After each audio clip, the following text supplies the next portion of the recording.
discuss first? I think we'll just jump right in, right? We'll jump right We in. could We won't discuss do. your mom. Wow, how original, Relic. How original. God damn. Welcome Yo, to the mama. 90s or whatever. I haven't heard that 90s one comebacks. before. Jesus I know you Christ. haven't because she gets around. I think we're jumping right Wow. into it. We won't do the fucking intro song or nothing. We'll just get right into talking because we got a lot to catch up on, boys. We No really intro do. today, dude? Yeah, no fucking extra time for these people. We're gonna jump right into this What? fucking No. madness. Hey, you know what, dude? I made that song. Really? Like, I literally mixed that It's song still a myself. cool intro. That's why Dude, I would never get it. That's why it never gets monetized because it's my own fucking original song. Sick. Wait, but Yeah. that means it can get monetized because it's yours. It's mine. Well, no, they can't kick me off because They don't can't have claim any it. references. Yeah. They can't claim it from a writer. Dude, Other you than need it being like a part of like Mario or whatever. But yeah, we're gonna jump right into this, boys. No intro. We're gonna just go right into Sick. it. Yeah. I don't think it's gonna mute us. I hope it doesn't. That'd be fucking weird, wouldn't it? Yeah, let's see how it works. There we go. Right. Okay. Everybody, welcome back. It's the Average Boys Podcast with your boy Crispy. I'm here joined by the Relic and Derpy. It's good to see you guys. Boys, how is it going? I feel like it's, I've been I don't know if you guys noticed, but I've been doing it like almost every other, like 2 weeks, and then I'll do a show, 2 weeks to the show. But it's because like fucking Marvel, bro, and DC, like they're not doing anything, man. Dude, but I can always talk, man. Like, No, I look forward to this. And then, like, I would be sitting here, I got my whole setup, and then I'd be like, yo, so we on? And you're like, nah. It's I'm just like, son of hearing, it just ends up being like people just hearing me bitch about stuff that doesn't make me happy.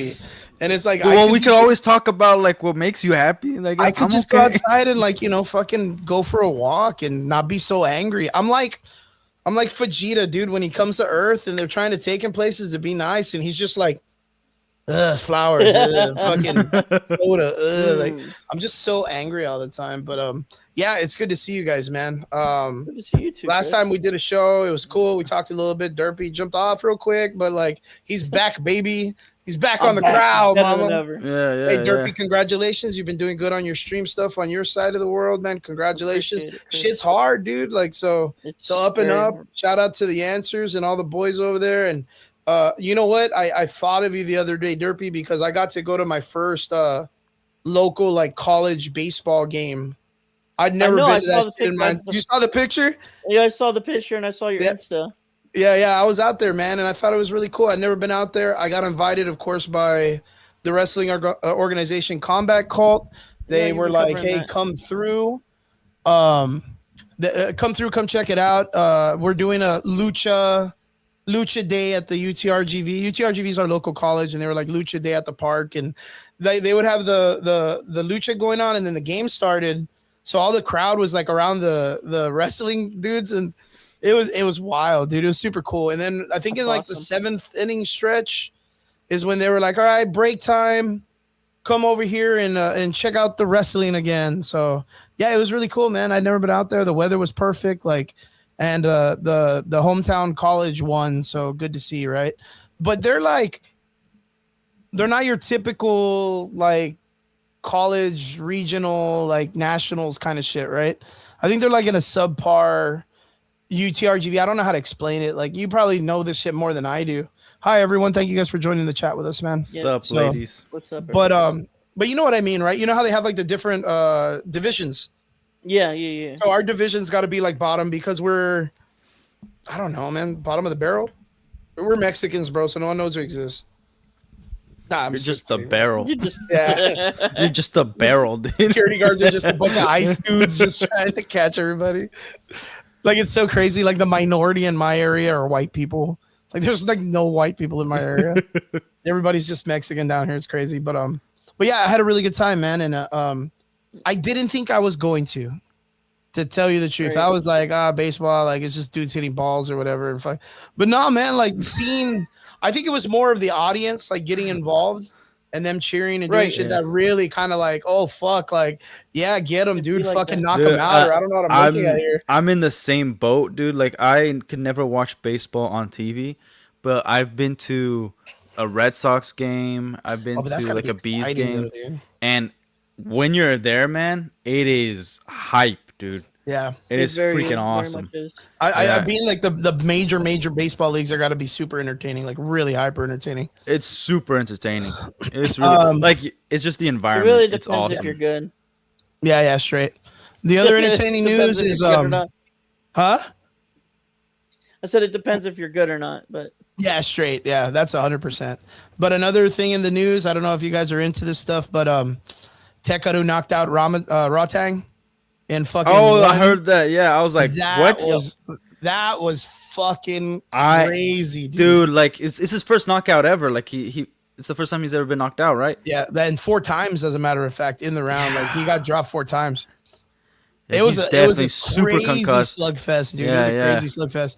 But yeah, super hype match. If you guys are into Muay Thai kickboxing or any type of kickboxing, Yeah, well, it was also definitely a bound must-watch. to happen because he does let people like roundhouse kick his face sometimes. Yeah, and, he like, lets them fucking square up, Yeah, and both of them are doing that actually in this round. yeah, It was- he watched way too much anime. Just let Anime. people punch him I for years. dare you, or whatever. Yeah, it was a Caught it was up a to him. great match. If you guys Yeah. haven't seen it, go check it out. I did We- see it. Yeah, I Yeah, didn't that see it was live, but I saw it later because the new Super like dope. it was everywhere. And then the other thing was the UFC did a fight, and for me it was like 3 a.m. in the morning. Oh, it was the fucking worst, dude. Trying to I stay didn't awake and watch that shit. I didn't That was watch anything. Prates, UFC. the one of the super nerds guys, the fighting nerds.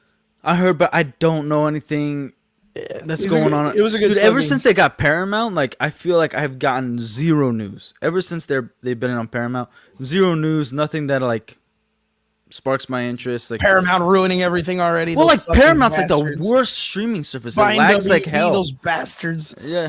It's- No, Nah, it's but just it's- it's like with all that money, why couldn't you invest in like getting a few extra servers on your streaming service so it doesn't lag anymore? Oh, that's a good point. That's a good Like- fucking point. Like I go to Amazon Prime to see if there's anything on Paramount so I can watch it on Amazon. I just fire stick everything, dude. I am not gonna pay for any of this stuff, dude. Oh, I you don't. jailbreak. I get everybody else's account. My mom, my brother, Yeah, my sisters, like they all got give it account. to me, Yeah. baby. I am not paying Sell the for high any of this seas. stuff. That's crazy. Yeah, other than that, I think WrestleMania happened. We didn't really talk about that. I don't know if you give a guys are damn into about that stuff. WrestleMania. it was all right. I saw I Show Speed went up, Yeah, Yeah. which I think it was funny. WWE adding Logan and I Show Speed is a smart move for them. Marketing. Like they're gonna reach a lot of people real fast. A lot man. of young people. Yeah, man. That's all you need. A lot of freaking. That's all you need because losers. Marvel can't do that. Yeah, Marvel and Star Wars can't do that. Fucking Well, yeah, they killed him. Just put I Show Speed in the fucking movies already. Like, have him be in the Avengers. Like, goddamn. Actually, so I have a little quick A take theory. on that. No, it's like it's great that I Show Speed and these TikTok dudes are doing all this stuff, but they have a shelf life. Yeah, of Like course. some of the first people to get out of it was Logan and Jake Paul. Say what you want about them, I don't like them, but they were able to mature their content because these prank channels or these high energy, like crazy weird channels like I Show Speed and all that, like they gravitate to like the teenagers, Yes. people doing stupid stuff, and then teenagers don't want to see older dudes in their 30s doing that. People don't want to see 30-year-olds don't want to see other 30-year-olds pulling stupid pranks and being retarded. So it's like you have a shelf life. You're not going to be able to do this kind of content forever. So all their content will transform at some point. And funny enough, WWE is like helps these guys transform. So I Show Speed. Logan Paul is Logan Paul the one that went to WWE? Logan Paul. Yeah, yeah. So Yeah. it's like if you want to make sure that your career survives after you've been an idiot on the internet for like 10 years, go to the WWE, WWE. and hopefully you have Yeah. some talent, and you could change your content after that. But yeah, like Yeah. I think that's absolutely correct. I think I Show Speed, but he's like so much different than the way the Paul brothers carry themselves, right? Because when he does his international, like he Yeah. literally gets the communities involved rather than like the Logan Pauls and these guys that used to just go and do like you said, like the pranking shit. Like when Logan Paul went to Japan and he's like buying fish and fucking shoving in his ass and walking around like with the tail sticking out. Where but like I Show Speed- Speed's not gonna be able to do the whole barking at people thing. Oh, but he still does that yeah. stuff. But like he Yeah. tells people about the meetups, Yeah, so yeah, they expect to kind of like see what he does in those meetups when they see him do it online already, because he establishes those like a template. So like when he went to China, of course, he dealt with like some very like obscure comedy of like that culture when it comes to like being like a person of diversity or whatnot. Yeah. But like Well, he like played it's it also off like like a G, dude. he like I bet he has like a marketing company and like people like a team to make sure that he doesn't fall off, because Yeah, of course. it's kind of like Elvis and Michael Jackson. Like they went through so much that other celebrities can actually not make the Follow. same screw ups, Yeah, they can not follow get like the into template. drugs, not get involved with women, all that stuff. Yeah, we saw how So- that went. Yeah. yeah, we saw how that went. What's up, Silva? Right now in my time, it's 8:30, and I believe the boys, you guys are at 9:30, right? 9:30. Yeah. Yeah, you too, Derpy. 9:34. 9:34. 9:34. Good Yeah. stuff. Good stuff. Yo, yo, yo. Good stuff. Good stuff. Did you see my private Yeah. chat? Oh yeah. We're just chilling. Yeah, just For chilling now. out. We're just catching up. We haven't really seen each other in like a week. That Yeah. reminds me, Derps. I know you're the man of the hour. Too sweet to be sour, baby. You're the guy that kind of watches most of the conventions and the live streams. Did you get to see that they did? What was it? Twitch anniversary, Twitch, right? No. I'm just saying it's my Twitch anniversary this week. Oh, okay. What do Yeah. you mean? Tell me about it, bro. How long have you been on Twitch? Even though goddammit? Relic prefers kick, but It's We're okay. both for degenerates either way. Yeah, that's it's fair okay. enough. That's fair Yeah, enough. that's fair Relic. enough. I was gonna say Twitch is so hard, bro. But like, so how long have you been doing Twitch? Has it been 1 year? Or is it more than that? It's been 6 years actually now. Damn, dude, that's fucking May hardcore. 6th in 3 days. It'll be. 6 And what are years. you pulling on Twitch when you get to go up there? Oh, I mean, It sometimes varies. it's just mostly gaming. Sometimes it's my Steelers stuff. podcast, but it's mostly gaming. Excellent Uh, stuff. Excellent yeah. stuff, dude. But I was just Oh, gonna what have an anniversary stream that on Wednesday, so I just wanted to Silva, what part of Mexico are you from? That's cool, promote man. that a That's little super bit. cool. Yeah, I want to know. We're like super close to Mexico. I live in the Rio Grande Valley, dude. So it's good to know. Little familia aquí, neighbors. Hey, so Derp, what are you playing right now as a gamer? Derpy Gaming Entertainment. Well, right now I'm currently playing Black Flag. Oh, okay, Assassin's Creed. Yeah, the Wait, what'd you old call me? version. But I'm You troll. good joke. Hold up. Good joke. Good joke. I got. Are you No. gonna do like the full thing or no? Laters. What's up? Nice to see you guys. What are you Yeah, playing the full game through? yeah. Like the playthrough? Yeah. Taco 'Cause, Moocher, there's- that's his name. Sick. Taco There's a Moocher. remaster or a remake coming out, so I'm gonna play it. I've actually Dope. never played it before, so So you're doing your run through right now? yeah. So as a gamer, let me ask you this, because it's like, it's different from doing like, commentary or podcasting. What's your typical template schedule for your gaming processing and all that stuff for uploads? Like, what do you do? You mean for YouTube or just to Twitch in general? Whichever, because like the way I mean is like sometimes, like, let's say you look at Game Grumps, right? Game Grumps is like a super like long going, super popular like gaming site, right? What they would do, or Oni plays, is they'll play a game. Let's say we're playing Sonic Adventures, right? Sonic Adventures Right. 3. We're gonna do a gameplay and we're gonna release 10 minutes, but we're gonna literally play 2.5 hours or 3 Parts. hours of us Yeah, playing it, parts and then cut it into sections. But what they'll Right. do is they'll do like 4 or 5 games that way, and then 1 week release Sonic, the next week release Kirby, the next week do Smash Brothers, the next week do that. Do you have it kind of like that, or do you do like the playthrough and I then you just do the stop playthrough. and then you just jump on and do the playthrough again? Yeah, I just do that. The playthrough. Good shit. and then- Good shit. Good stuff. Yeah. Good stuff. And how long do your fucking playthroughs go through, man? How long are you out there? I used to do like at least 5 hours. Fuck, Damn. dude. Jesus I Christ, used man. to do it maybe even more, but now I don't. Now that you're an older man. Now I can't even make it past an hour, really. Now that I'm an older man, I got a nap between Right. this shit, dude. Right. It's But I'm fucking gonna hard. try to get back like to actual 2 hour, 3 hour streams. Oh, good shit, On man. Good shit. Twitch. Right Especially with now, this anniversary this Wednesday. So good man. What's your MO? What are you gonna do for your anniversary, dude? One, we know probably, you're gonna take off your shirt. heck yeah. Yeah. Yeah, we're doing derpy Show shirtless, them dude. titties, dude. Show them titties, baby. Show them the knockers. Yeah. No, Show them the Roll knocks, man. them. Roll them. no But what do you have planned? What do you have planned? I might depending on Relic if he wants to join or not because I know you're gonna Nice. be busy, but I might invite him on if he wants to play some games. Do On some party Wednesday? games. Yeah, Wednesday night probably. So I'll leave it till the end of the stream. I am doing a show on. I'm gonna do shows on Wednesdays. Nice, It's a dude. new show, Nice. so I won't be able to make it. Derp. Dang, Apologize. man. Well, what are you gonna play on Sunday? Depending on what time. Depending on the time, maybe I could make it, but Probably depending on the started time, in the yeah. afternoon then, if that's the case. Are you running a multiplayer? Or are you doing something? Probably are some you- multiplayer and then maybe Okay. some Uno, maybe some whatever stuff. Oh, Jackbox. Vince, that's not the first time Derpy went shirtless on stream. Yeah. Oh, yeah. I found out deep lore last week, dude. I found Yeah. this deep lore last week.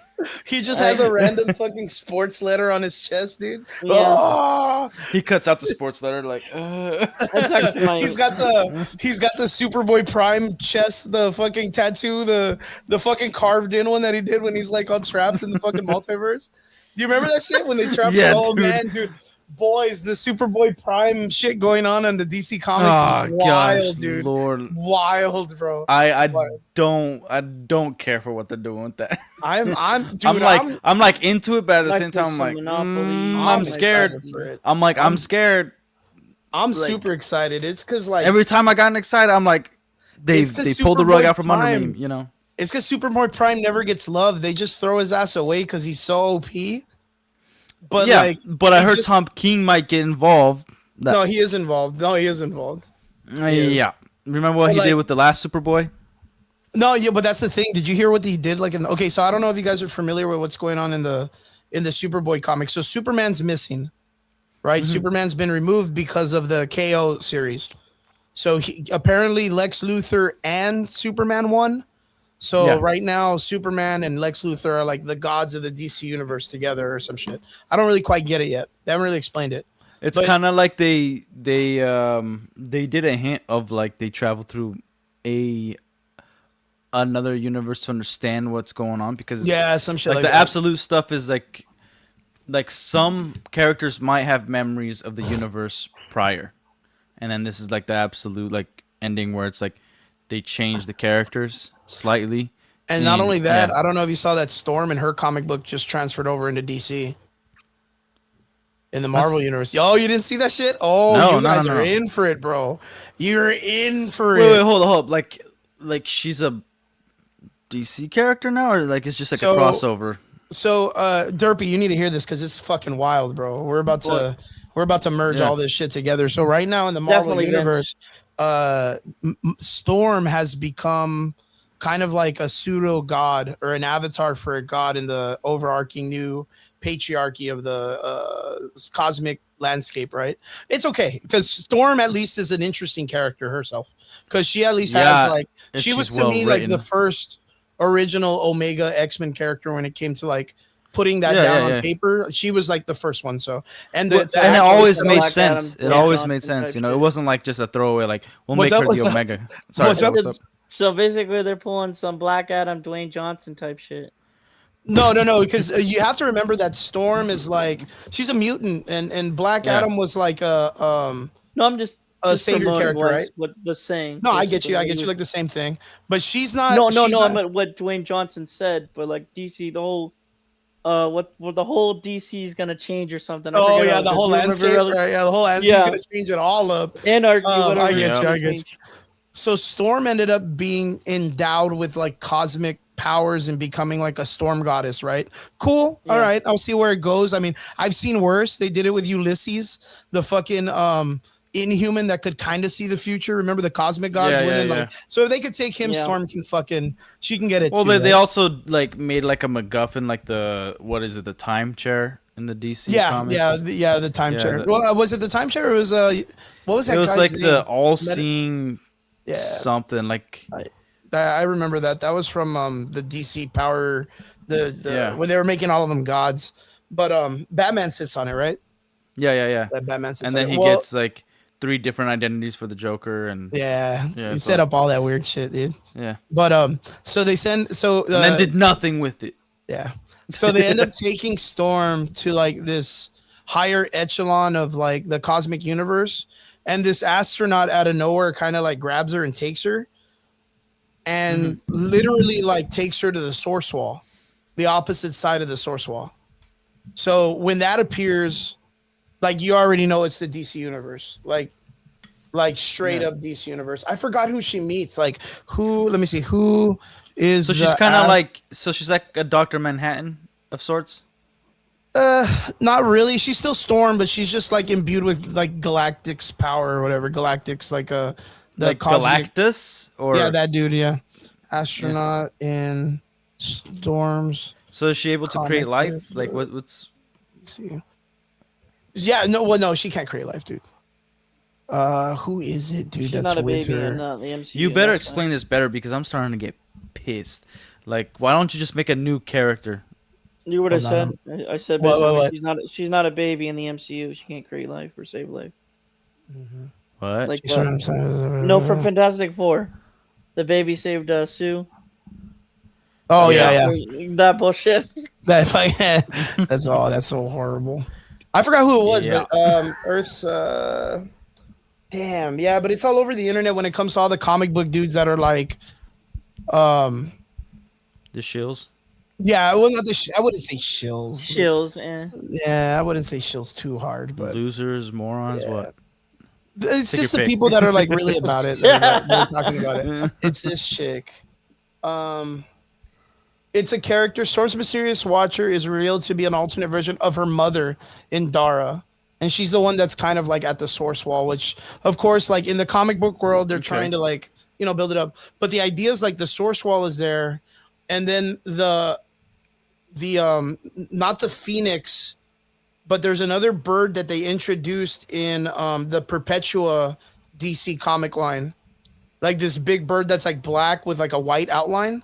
And that bird almost kills Storm. Is it the one that like is like haunting her and taking away her powers in the comics, like in the original comics? No, this one, what it does is it eats cosmic entities and builds the source wall. The bird protects the source wall.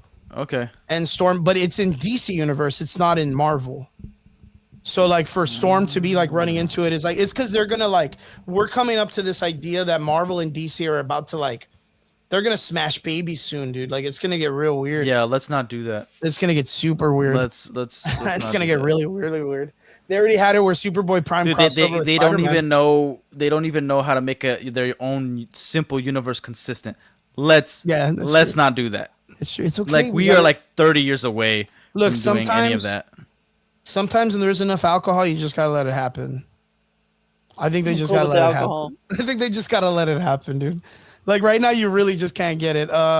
Kyle says, "Hey, I remember you too. I was wondering where you two were. We just saw the other old dudes come throughout. I get it now. It's a shared channel. Yeah. Thank you so much, Chris. Really quick, look into the camera for a couple seconds. Boom. I don't know how to look in that camera. I don't know how to look. No, did you see what he said? I'm about to finish. He fell for it. Yeah, but Kyle, we all get in there and be like, "I'm watching you, bud. You better finish hard then." Yeah. But Kyle, we all have our own separate YouTube channels. This is just Chris's show on The Average Boys on Facebook, YouTube, and is there any other platforms that you put the Average Boys on? Sometimes I used to do some gaming shit back in the day, but I really don't. I don't get time to do that. So when I game, I just kind of do it like on my own. Definitely on Facebook and YouTube, and then you got Derpy Entertainment on YouTube and Twitch, and The Last Relic me and on YouTube. Yeah. As well. Yeah, but I just wanted to see if you guys were up on that stuff because it's kind of interesting. I'm definitely not up in that stuff, and it's been a while since Marvel and DC did some kind of cool crossover. It's been a while since they did something good. Yeah, like you could say Absolute Batman, fine. Like whatever. Go have fun with that. But in terms of Marvel comics, for sure they haven't done anything good in I a like long the Brave time. and the Bold new run. That was pretty good. Yeah, like it's very hard for them to mess up Batman. I think that's one of like the comics. Like it's very difficult. That's the only to thing mess they up. sell.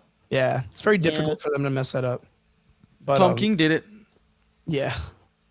But nah, I mean it's Speaking about Batman, I just ordered the Lego Batman game. I don't know if you guys got that yet. Are you Yeah, excited and isn't for there it? like a Lego Batman movie coming out too? The number 2? No, it's just the game. Just the game? Okay. Are you excited Yes, for like the Arkham fighting thing? Yes, I am, and plus Okay. it includes like the Adam West like combat, like the pop up stuff too. While you're I thought That's that was awesome. Arkham. Yeah, Yeah. thought that was a I genius move. wish like that they just did a comic run of all characters that they put the pow like bam like all that boom Yeah, back in comics because I love that like wacky but they have it in corny game stuff. basically. I don't know if you've seen the gameplay yet, Relic, but It's No, no, it's I legit haven't- Arkham style, Yeah, but it it's has like Arkham the Asylum, wham yeah. pow and stuff.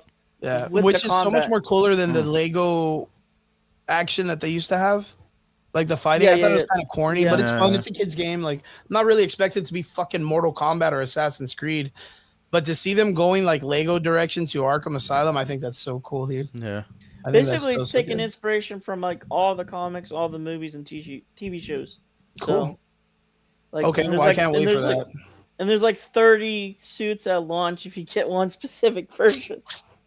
They're so good at that stuff, dude. Like Lego, when they put out video games, like it's so crazy. Do you remember? I know it's probably not something that you guys played or anything, but the Marvel Universe one, right?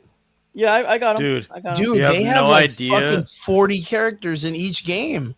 Yeah. Dude, you have no idea how much I've played Lego video games. And There's this Lego is why Marvel, I'm gonna Lego remind Avengers, you guys and and the Lego chat. Marvels, too. I had a Lego store Mm-hmm. and we had a TV You in mentioned there. that.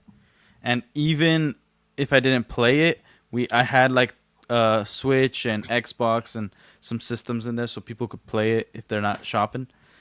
And man, like because it pissed me off where like we never got like a Venom big fig like they did in the games. On the Right. game, Like it's a little bit there's bulky, no right? official Lego like actual Lego big fig of Venom and stuff like that. So like we'd always reference the video games and complain about how like they do such a good job at the video games, but then when they launch the product, we don't get anything the that we small got. ones.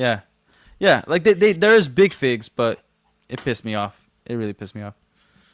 It's so crazy how in the Marvel video games Thanks, Kyle. they put in so many like different characters that they never touch in any other Marvel games. It's because They they also go sold through them they go through Hyperion. the comics. Yeah. Like because they don't give much stock to the Lego video game side of things. Because here's why: Nintendo gets super pissed every time Lego releases a video game. It takes away from their sales because Nintendo is all catered to kids.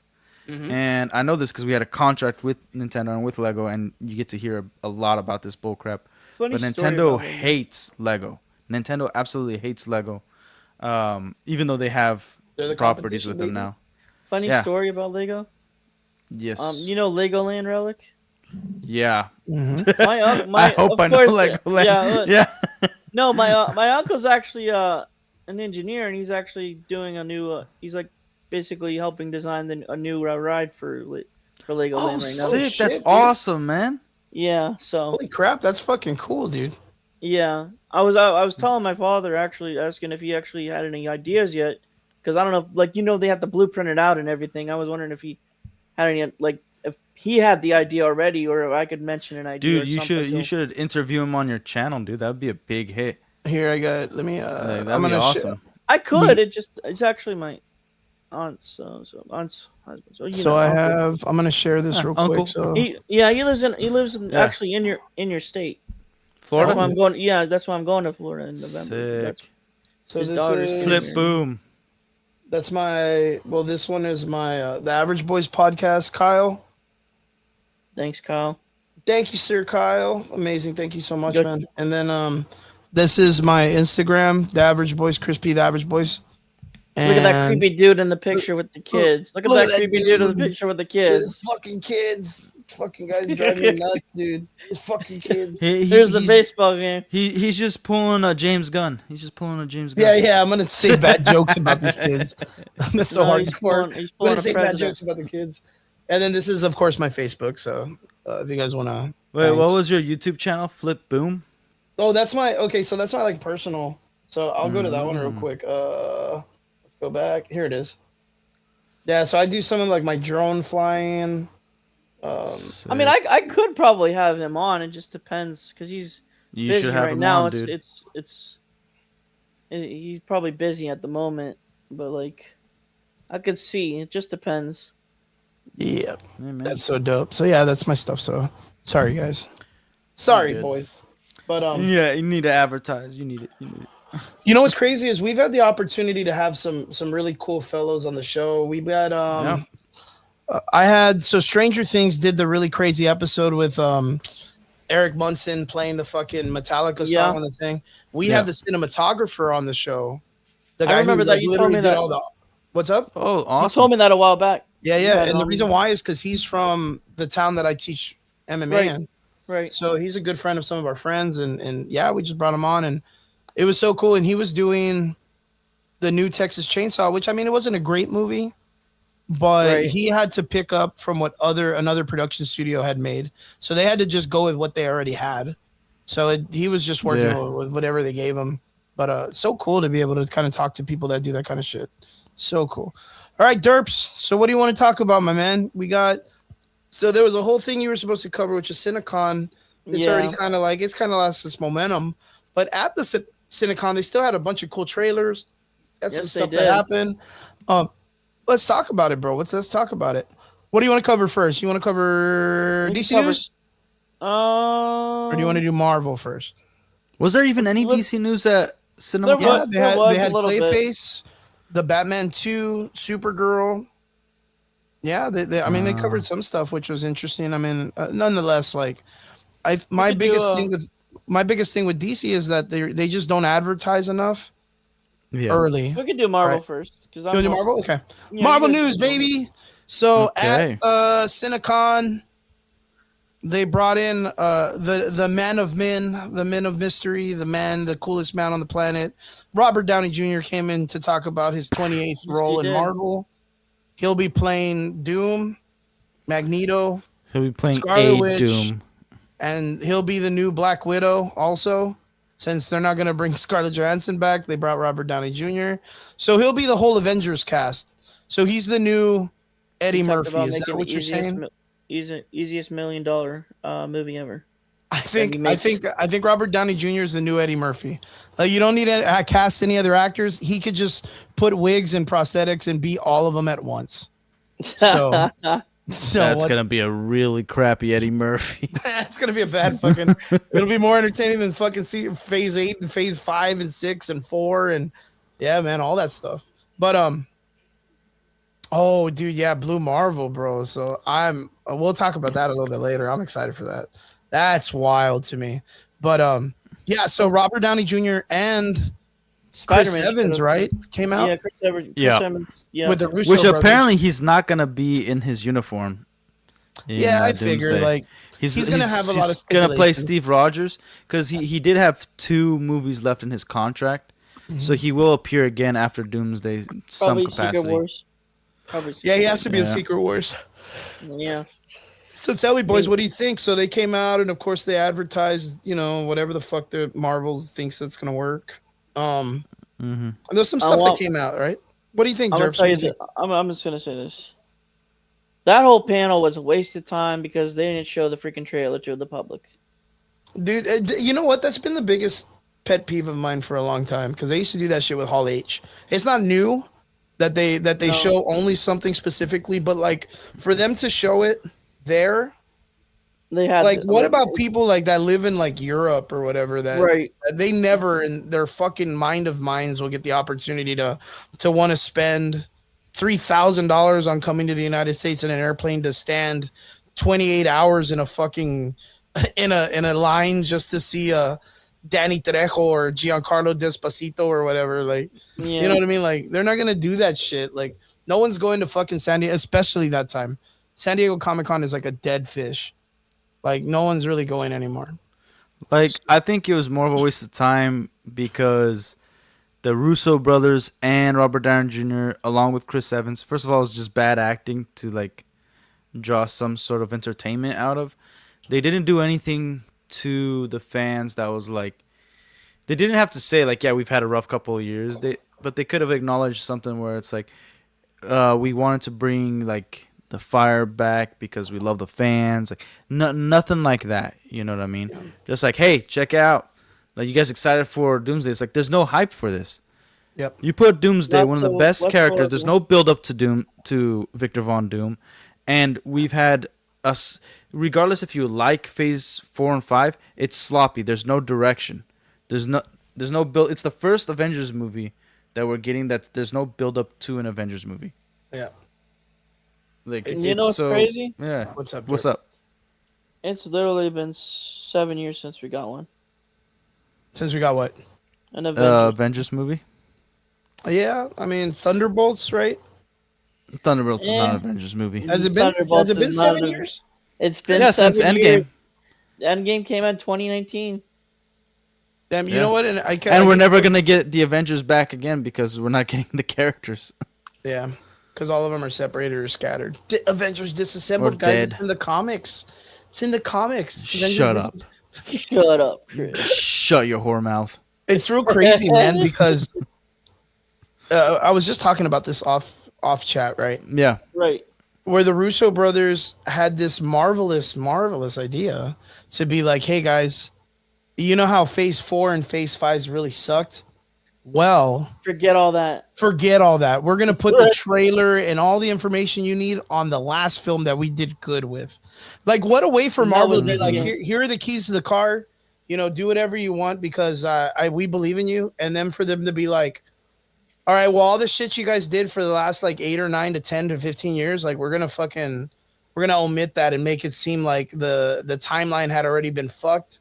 You know, Steve Rogers going back in time to bang his grandma or whatever and have his own have the birth of his own girlfriend later or whatever the fuck it's supposed to be. Like that's where Loki pops in and goes, hey Cap, like you really messed this up with your fucking hillbilly actions. Like I gotta move you around because the TVA really wants to kill you. And then Dr. Dooms comes in and just like, yo, incest is bad, and then he wants to just kill these guys. You know what I mean? Like if they do something like that, maybe. Yeah, who's the real hero in Doomsday? Yeah, it doesn't make any fucking sense. That's what I think they're gonna do. I think they're gonna make it seem that like when Captain America went back and fucked all the timeline up, that's what made all these movies shitty. Yep. Like that's what I think, and that's such a cop out, bro. Like, well, like it's they just so being like, the first time they're doing this is the TVA. yeah, The TVA is like their retcon of everything. Oh, and then Kang. They're like everything bad that happens, even if it doesn't make sense, is because Kang didn't want it to make sense. Well, So that's why Jonathan Majors you can't talk about beat that continuity to girl us or whatever because of the timeline. Yeah, dude, but In you know, real like life. maybe, you know, yeah, the timeline that King wanted that. Marvel, yeah, Yeah. fucking Captain America going back and banging Petty got Jonathan Majors to beat his ex-girlfriend in real life. Yeah, King was like, incest. Yeah, Get him, Cap, get him. get him, and he watched that, you know. Can you imagine if they do a flashback where it's like him goes back to Peggy, and then like it And then goes to King's the just scene- jacking off in a corner. Watching a video of Civil War of him kissing the fucking niece, and that's his real daughter because they needed a fucking. And then Bucky and Civil No, War like, no, dude. Mm-hmm. Like, oh, dude, I can't, bro. Marvel is just fucking gone by now, dude.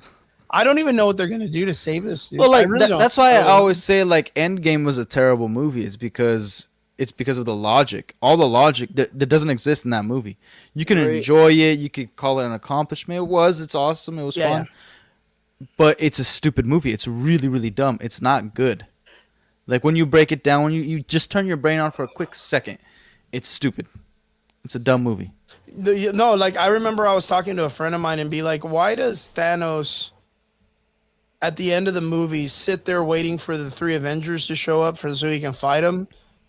Just because he knows that in the multiverse, a version of himself snapped everybody of existence and then failed and then he's sitting there like, you couldn't just be happy with me or whatever. Like it's super weird how he had like the composure and the idea that the ending timeline of him being like eradicated from the universe by getting his head cut off was that is still his future. Like that he was like, now I'm gonna just and he could have changed it. Yeah, he could have changed it too. Just been like, wow, like, that's because remember they have Thanos. Yeah, he has the time stone, and he's like, he could look up the possibilities just like Doctor Strange did. Yep. He's like, what are the possibilities of my life? What can I do? Yeah, and that's 100%. And he had a ton of time, like, oh, maybe you could influence the world this way. You could do this. You could do that. Like, we all know what happened before he get the Power Stone, he could have stopped time right there. Like, I think Infinity War. There's problems in the movie Infinity War. There's a lot of like they could have brought in Dormammu when he was messing with time. Like he could have stopped right before getting the Power Stone, stop time as he's pulling the Power Stone from Vision's head, go meet up with Dormammu, partner up, do whatever. They could have introduced other characters, like Goddess of Death, all that stuff, and then we could have had like an actual 5-year gap where there's actual problems throughout the universe, not just Earth.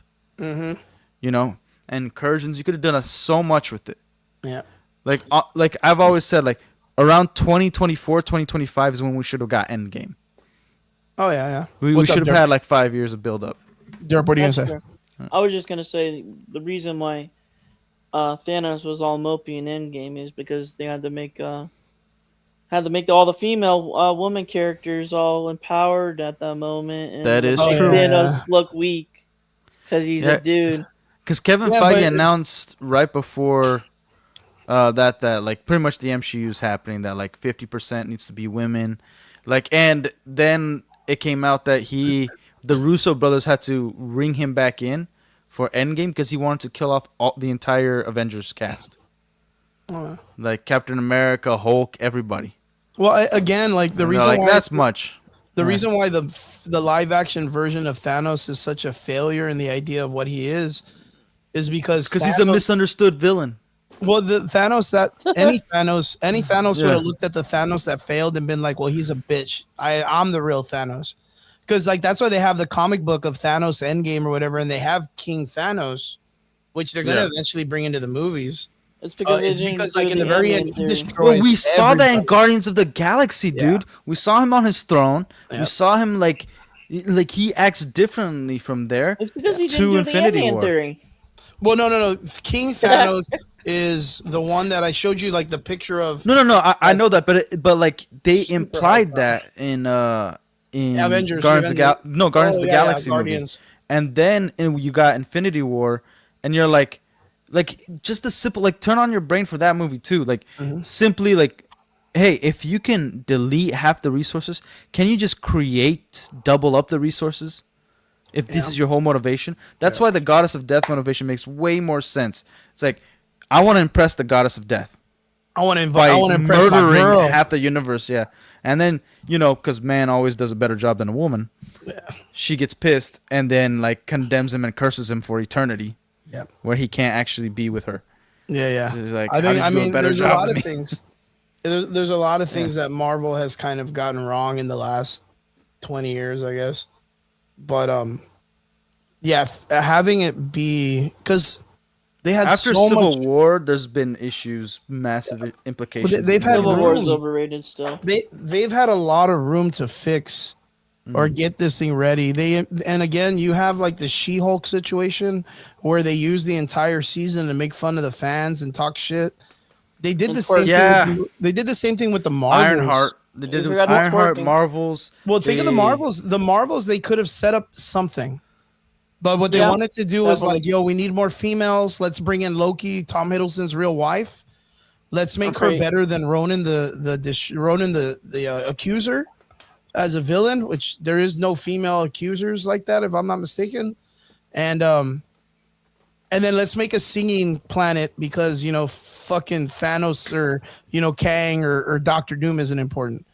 And then let's do Star Fox at the end with Pip the Troll for no fucking reason other than just to have it. You know what I mean? Like, Yeah. and that's like at the end of the Eternals, if I'm not even mistaken. It's not even the fucking Oh Marvels God, movie. don't even remind me of the Eternals. And remember, the Eternals are supposed to be Thanos' siblings. Yeah. Don't even He's supposed to remind be me of the Eternals, dude. Yeah, the Yeah, Eternals dude. is wild. I feel like It's ridiculous. I understand the hype of people getting excited for the Marvel movie just because it's Marvel doing something big again. Well, first of I all, there is no hype. It's well, more I'm interest no, of because what they're not gonna even do. hyped. no, It's because watch not the hype. movies. It's The like movies, okay, like the they bring movie's Robert gonna Downey make Jr. money. back. The Well, they're movie's like gonna make money. it's definitely gonna make Yeah, money. it's gonna make money. It's definitely gonna make But money, like here's the purpose of this movie. It isn't to make money. Money's gonna come, but their purpose is to get people hyped about Marvel again. Get people talking about Marvel again. That's their purpose. They're doing a decent job with it when it actually starts making money. Because again, if they need to bring back the same amount of fans for Avengers Endgame, like I've Doomsday. mentioned the numbers multiple times. They didn't make almost $5 billion for this movie just to have the same audience watch this movie that watched Endgame when it was in Yeah. theaters. I think maybe they might hit the 1 billion club just based on popularity and the idea of them This bringing movie in is all, dude. 70 to 80 actors at once. This I think, movie's budget is almost $1 billion. I think it's yeah, $1 billion. no, 780 So that million they have dollars. to make like at least 1.7 billion Yeah. That's at the the very budget? least. Yeah, it's 780 dude. million dollars, dude. Dude, Where does this budget 100 come out? million is just Robert Downey Jr.'s paycheck. 80 million is the Russo brothers. 180 million. This is already a movie, a budget of like really good movies. That's just like three people's freaking paycheck. That's part of the budget. Yo, watch It's it a happen. really expensive movie. Watch it happen to where Robert Downey Jr.'s Doom comes out and then he gets killed off because he's not even the real Doom character. Like they're keeping it. Like, I think they're gonna make him the Tony Stark, and they're gonna kill his ass, His villain right? character is Doom, and they're not gonna do any magic, and they're just gonna make him do the like technology bullcrap. It's like a Tony Stark from a different universe. No, they're gonna. He needs magic. You can't have Doom without magic. You can't. That's like his whole MO, dude. Like By the way, that's hold up, Vince. If you ever say that again, I'll kill you. Yeah. What if no. She-Hulk defeats Doctor Doom and saves the world? Don't give him any ideas, man. Don't Look, give them watch, my how dare ideas. you. They'll do what's it. what's really crazy is I'll say this, like, and this is for anybody that's watching also. There's a small challenge. When you hear people say that they're excited for Doom in the Marvel universe through this That's a movie, lie. ask them why. And Yeah, they they're say- excited for and it- Robert Downey Jr. No, and if they say, "Oh, it's because Doom's super OG and he's like a badass and he does this," and be like, "Okay, what part? Like, what part of the comics does he do that? What part do you know Right. that Doom does that? Like, what is it that you know that makes Doom OP?" And 80% of them are gonna be like, "Oh, I don't know, dude. Like, he's just done a bunch of stuff." They're gonna make excuses. There's no accountability to it. Well, like Because Robert they're Downey hyped. Jr. pissed off the fans. You remember that when he posted on Instagram? most of their He's fans, like, Chris. he's like reading a comic, and he's like just doing my homework for the new movie, and it shows Doom on the cover. And anybody who's ever read that comic knows that Doom is only on the cover. He's not even in Not that in the comic. book, yeah. But it's like it's crazy Freaking A, because dude. like again, I've talked about this. It's even on my fucking logo for the show. There's so many people that are like posers about this stuff. Yeah. And it goes across the board because it's the same thing. Like we just saw it a couple of weeks ago with what is it? Daredevil talking about Muse, right? And then now everybody being that everyone's excited to see Jean Grey and Spider-Man, and now they're talking about, oh, the Punisher is going to get That is true, Vince. the war machine Iron Man suit, and he's going to run around in Spider. And it's like, bro, like you just need to chill. Like it's if you don't know comic books and you don't know what makes these characters, like even on Yeah. factor of you knowing the characters, you're ostracized for knowing the comic books because then the movies say like, oh, well, we lightly cover the comic books. This is a whole new thing. Like, Yeah, you know what well, I mean? like they can't even use that excuse because of like their gender swaps, their race swaps. Yeah. Because if they say like, oh, we're trying to keep it consistent with the comics, I'm like, well, you did all these things that wasn't consistent. Yeah. Like the And story, that you were took two different failures also in the stories. comics. Yeah, you took two different stories and put them in one story that don't make sense from different eras. And so, are you either like being more creative? Like you got to pick an argument. Like, oh yeah, we kind of deviated from the comics. I'm like, fine, I'll give you respect on that. Oh, we swapped, gender swap, race swap. We put two storylines together, whatever. But if you come out and tell me like we did this because we wanted to take a different creative route than the comics, fine, I'll give you that. I'll be like, all right, well, like I have this comic knowledge and I know it's not going to be super useful in this movie. Fine, let's see what they can do with it. I'm still going to be pissed off because it's like, why are you doing it in the first place? Yeah. You know, but like let's see what you can come out with it. And Doom is supposed to be a character you build up. Yeah. You got to have like two Avengers movies in between. He's bigger than Thanos. Thanos isn't even top 10. Is. Yeah. I agree. You know? I agree. He's not even top 10. Like and Doom, I'm like there's a comic argument of who's the best Marvel villain, but you got to admit that Doom is the most popular out of the Marvel villains. True. Other than the US government. Yeah, the US government. Dude, the US government is the biggest villain in DC and Marvel. In real life. You ain't wrong, man. You ain't wrong. And it's crazy because, like, so this same thought pattern, yeah, it kind of goes with, I don't know if you guys saw recently, they released a new Resident Evil trailer, right? Looks all right. I didn't see the trailer. I just saw what the director said. That's like, we don't want to and take that it is from the games. So like, yeah, what? so Why the guy who's making it, the guy who's making it is the director who made Weapons and Barbarian. So Barbarian, okay, Weapons, but like the cinematography and the lead up to the shitty ending was good. Like all the shots, all the thrilling sense, the keeping you like kind of like anxiety driven in the film.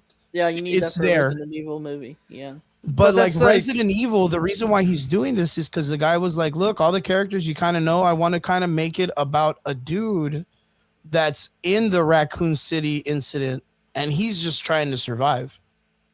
And he's just running into all like the I guess it's like they're using the major clip points of like the video game that he's gonna run into that factor into the Resident Evil game originally, right?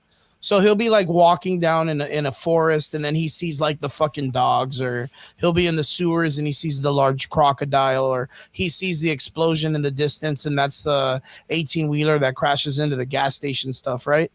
Mm-hmm. Like I kind of feel like they're going that way, and that would be okay if he didn't say the things he said though.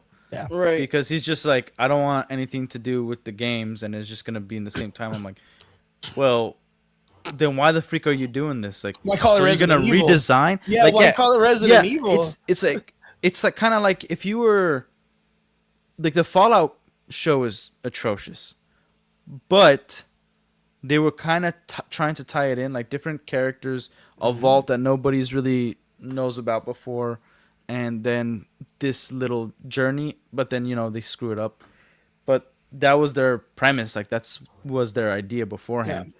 And that's fine. Like if it's like, oh, this ties into the games, this ties into the world that you guys love, it's just a different perspective in a different part of the world, because the world is a big place. Like it's gonna be very hard to be like, this is the only character that's doing anything in this world. Like this is the main character that you've played in the games, and he's going to be able to accomplish the massive feats of like saving the world or whatever. Yeah. But then these other characters, you're interested in their life and like how are they gonna live and cope with everything that's been going on in this universe. It makes a good point to call this out. And I think this is very interesting when it comes to the story writing aspect and the creative and live action from video games, is like, how are you supposed to turn a story coherently based on a video game that deals with your experiences on how you experience the game? Because where you went left, I went right, and Derpy went straight in the video game, right? So like, let's say we're supposed to get to, I don't know, like Derpy's playing Black Flag right now, right? Right. And let's say there's a mission that you have to get from one side of the city to the other to steal something or save something. And me, I went to one district on the left, you went another district to the right, and Derpy ran right for the middle, and we did like a bunch of side quests and stuff. All experiences are then all different on how we got to that part. So the story changes. And this is brought up to me because there's a lot of turmoil in the Metal Gear story, the Metal Gear movie right now. So like I'm a huge Metal Gear fan, right? Okay, Derp, what were you gonna say? Go for it. Go ahead, Derp. I was just saying you must be drinking some high quality H2O right now. Yes, sir. All the time, baby. All the time. But I'm a big Metal Gear fan, and it scares me to think that someone has to write that story and make it make sense. Because Metal Gear is fucking wild, bro. I get that, but then again, it's the emotional attachment, right? So what the director has to do, which we've seen in the past, like directors succeed at this, is when they get all the emotional feels that people have experienced before and put it in one journey, right? So like, just to use that example, straight, left, right. Okay.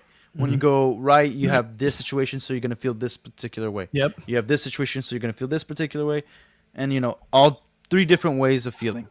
So to kind of mesh that in one route where, like, you're not going to get the same thing from the video game. Because, again, video games, just like books, it's palatable. It takes a long time to digest. So your imagination is never going to be perfected on screen.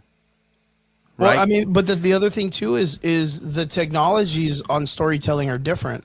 Like, let me ask you guys, just on a whim. I don't know if you guys have ever played the game or about it, but like in Metal Gear Solid, the video game, what is one of like the greatest things that you've experienced in the game? The Metal Gear Solid. Metal Gear Solid, if you've ever played it. If not, I'll tell you about. What about you, Derpy? Did you ever get to play Metal Gear? So there's 2 major points that every Metal Gear Solid fan will tell you is the greatest and what makes it the greatest game. One of them is the fight with Psycho Mantis, right? There is a character in the video game that has a gas mask that can float and do like telekinetic shit, but apparently he can read your mind. And in the video game, when you're fighting him, when you're shooting at him or whatever, you cannot hit him. Right? You cannot hit him. The game is made that way. And he even starts to do shit where he's like, he fucks up your monitor and it makes the screen go blue and it makes it look like the game of death, like the blue screen of death on your computer, like to freak you out. But it's just a JPEG in the video game to make you feel like it's a meta situation. But do you know how to beat him? No. You have to take your controller from port 1 and switch it to port 2. And then he cannot read your mind. So in our real world, you have to effectively get your controller and switch it so he cannot read the inputs anymore. And then you can start shooting him and beating him, because that's the idea, is like, since you removed the control and put it into something else, it makes him not be able to read your stuff, right? Yeah. And that, to me, as a kid or as a video game player, I was like, holy fuck, Pac-Man never did this. Holy fuck, Mario never did this. Like, this is a cool mechanic to put in a video game. Even in your old PlayStation, he would read your memory card and be like, oh, it looks like you play a lot of Chrono Trigger. Or, oh, you look like you played a lot of Legend of Zelda, Ocarina of Time. And you're like, whoa, dude, get out of my fucking brain, bro. Like, you know what I mean? You're fucking freaking out.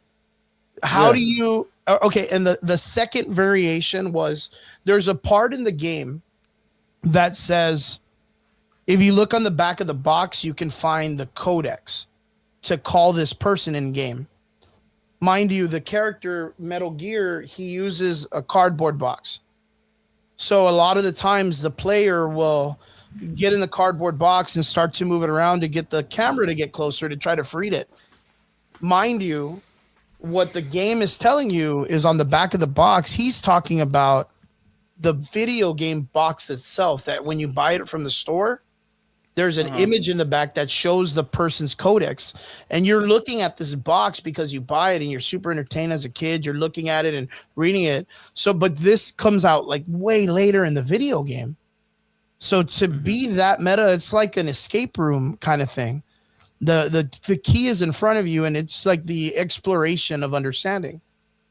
Those 2 parts in the game are so universally loved. How does that transfer to the experience in sitting in a movie theater? It would have to be something like on the popcorn box, or maybe even on your movie ticket, for it to be interactive in a way. for it to be that like a memorable. Because if you take those things out of Metal Gear Solid, it's just a shitty espionage game. Yeah, well, like again, when it's translated into a movie or show, and again, I'm not saying I have all the answers. There, you gotta give some freedom, but like in terms of respecting that, because I think it would be a bad idea to make it interactive. Yeah, For a movie like. But it's difficult like, when you start to add that stuff. Well, like you could do psychological cues. You could establish things way before the movie. Like for instance, if like part of that scene is to make the audience think a certain way, and then they say a line that the entire audience was like, "Holy crap!" That's what I was thinking, just right? thinking. That's cool. Yeah, but it also has to make sense in the scene. It can't in the just scene because you're not gonna think that every time. Like on your third, fourth, fifth watch. Yeah, you already got to watch it for done, entertainment. Yeah, but if it's something that's like a twist that's always gonna be enjoyable, or something that you get a specific feel that is similar to what you felt when you were a kid or first enjoying the game or the movie. Like that's like hopefully they do that, because the only purpose of doing these franchises, like bringing them to life on cinema, was because of how beloved it was before and the fans that like kept it alive, right? Because then just 100%. Go make your own thing and something new. And unfortunately, like this, Hollywood hasn't been able to do just your new concept of a movie and it's just your one-off movie. They're only going towards franchises. Yeah. And it's up to the directors or whoever's the, I guess, lore master to go back and be like, this is why this became popular. Yeah, hopefully and it's sometimes it's a stupid moment, sometimes it's a really cool moment, sometimes it was like a big event, like maybe it was just the year that it happened and everybody pre-ordered at GameStop. I don't know, whatever it is. Yeah, I mean, Cleve makes a good point too. He's like, I'm not a Minecraft guy, but everyone loved that movie. That's like the FNAF movie too. So I don't think everybody loved it. I think just the core audience that really attacks. Yeah, if you make a kids movie and all kids play Minecraft, it's gonna make money. Yeah, like a lot of people need to separate. Like the dollar amount doesn't actually like mean success. It just means a lot of people watched it. What comes after is success, because nobody cares about Minecraft 2 movie. Nobody's talking about the next Minecraft movie. It's like it's parents that their kids don't know how to make a decision. They're not part of the media. That's like, my kid likes Minecraft, so you're not just buying one ticket, you're buying 3-4 tickets to go watch Minecraft, to go watch and have a moment with your family, your children and stuff in the family. True. Yeah. Cleve also puts in the comment section that nowadays they change up stuff too much. Doom was good for me back in the day. Yeah, it's true. I mean, he's like and that's kind of, I feel like, I hope the Russo brothers bring back to the Marvel universe is that they want to do like a Saturday morning cartoon villain a little bit. Like, it's not too bad, but a little bit of complication. But again, like, it's just that we don't understand, because even me myself as a comic book lover, like, I am not familiar with what Doom they're bringing to the silver screen. Like, what Doom we're gonna get. Yeah, well, I think we're not gonna get any Doom from the comics. Yeah, I think we're getting him in name only. Maybe a whole new guy, right? Yeah, and that could be. And Vince talking about Roadblocks. They already made a whole series on that. It's called Catch a Predator. Oh god, that's fucking wild.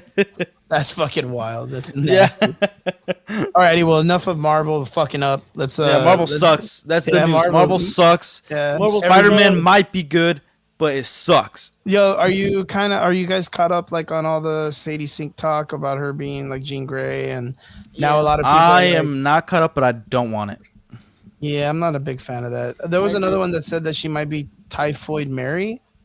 I think that would be more. Or she could just not be in it. We could get somebody with talent. No, she's in it. She's in it. Yeah, they're gonna. I would love to see good actors and actresses back. I forgot. I think it was Derpy. Derpy, did you say this last time? But that Marvel is putting like one X-Men into like every movie. Was that you, or did someone else say that? I think someone else said that. Yeah, because I was like, in my mind, I was like, I really hope not. I am not. Because again, like, they haven't established these characters in any way. The last thing I heard was I had mentioned this a long time ago because I was confused on it why they weren't adding these people, but now there's a rumor that like Michael Fassbender is going to be in this because he's going to be like the new younger Magneto. Because Sir Ian McKellen, like I love the guy, but dude, the guy's pushing like 93, 94. Like just fucking leave him He's alone 89. already. Yeah, well, either way, leave him alone. Like this guy's not Yeah, gonna be doing like wire foo and fucking hooking dude. him up to shit. Like The Hobbit movies, they had to like do a bunch of green screen stuff because because he he can't do a couldn't lot of like move stuff. around. And they And just bring he Patrick had to Stewart back to kill exercise him. too, so just so that he could do Broadway plays again. Yeah. And I mean, it's just, he's already outaged and it's fine. He's already done some very great things and he's super successful and everybody loves him. Patrick Stewart, too. Like, they just bring him back, pay him, and kill him. Like, I'm already tired of that shit. Like, And we already saw Patrick Stewart get killed. Yeah, we don't need any more. Like, we don't. Now I know that he's not even as strong as the Scarlet Witch in his own universe or in his own fucking Which is ridiculous. Battlefield. Yeah, I don't even want to get It's into that right now. ridiculous. I'll talk like fucking 48 hours on that shit, but no. Yeah.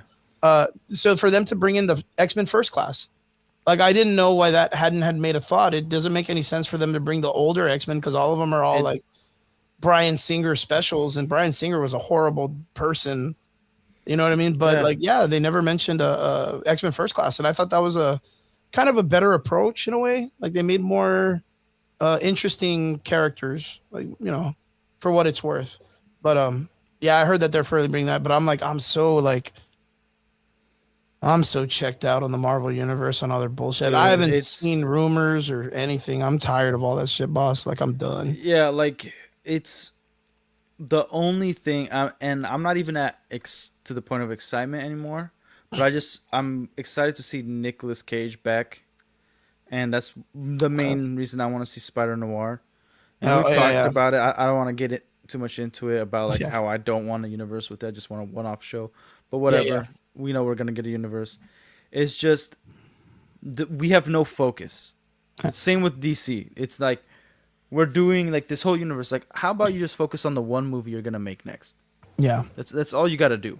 Yeah, like don't keep announcing a bunch of movies. Just like, hey, we're gonna put out Superman 2. We're gonna put out Wonder Woman. We're not like don't announce 10 movies and now we're expecting all these things to flow. It's like no, just focus on that character. Yeah. Focus on this team. That's it. And then build from what you already made. Not like just try to build everything at once and then you're going to be jumping from this comic to this source material to what the fans want from this and this and that. And it's like you're going to confuse yourself by like trying to create this universe. Like the MCU started with like we want to get to the Avengers team, but let's focus on the one movie, Iron Man. How does he get his suit? How what role does he play? Things? Yeah. And then from there, like, hey, they built Agents of S.H.I.E.L.D. in there. They didn't already make off a show. They're like, oh, wait, people really like this character after Avengers, and maybe he's back alive. And so now let's make a Agents of S.H.I.E.L.D. show and introduce little characters here and there, even though it was good for like 2 or 3 seasons, but then it just had a huge drop off. But it's like, look for opportunities. There's times where you create opportunities and times where you just have to look for them after you create something. True that. Yeah. But Derps. Yes, sir. Let's talk about DC, man. Let's jump the gun because let's talk about the DC world. I don't know if we can. We got Relic in the building. Nah, man. We could always talk about DC, man. Talk about everything, bro. Everything's failing. We just shit on Marvel for like fucking 4 hours, bro. Well, let's talk about what we can all be excited for. Clayface. I'm actually excited for Clayface. Okay. Because that's where I guess I'm going to be the different man out. I'm not excited for it too much, but I guess it's going to be you two against me in that sense. But I'll preface this because me and Derpy did talk about this. Mm-hmm. The reason I'm excited for Clayface isn't because it's a DC property. I think it's a great Halloween horror film that's tied in with DC. Mm-hmm. So I think the marketing should be because if you think about DC, it's stupid to have a Clayface movie before Batman, right? Mm-hmm. Like a third tier list villain character. Yeah, having its own movie before Batman. Fine, you can make that argument. But in terms of what it looks like and how they did it, and I get it that this movie was already being created before James Gunn, and James Gunn kind of just like not, I wouldn't say hijacked it, but was just like, oh, let's make this is really good. Let's make it part of the universe. Cool. Mhm. But as it's coming out in October 23rd, if it's advertised as like a Halloween film, a horror film, even if it's not like rated R, I think it's a good move just to like have a comic Halloween film, a Okay. comic horror film, and then it will draw the normies that just like Halloween, the season of Halloween.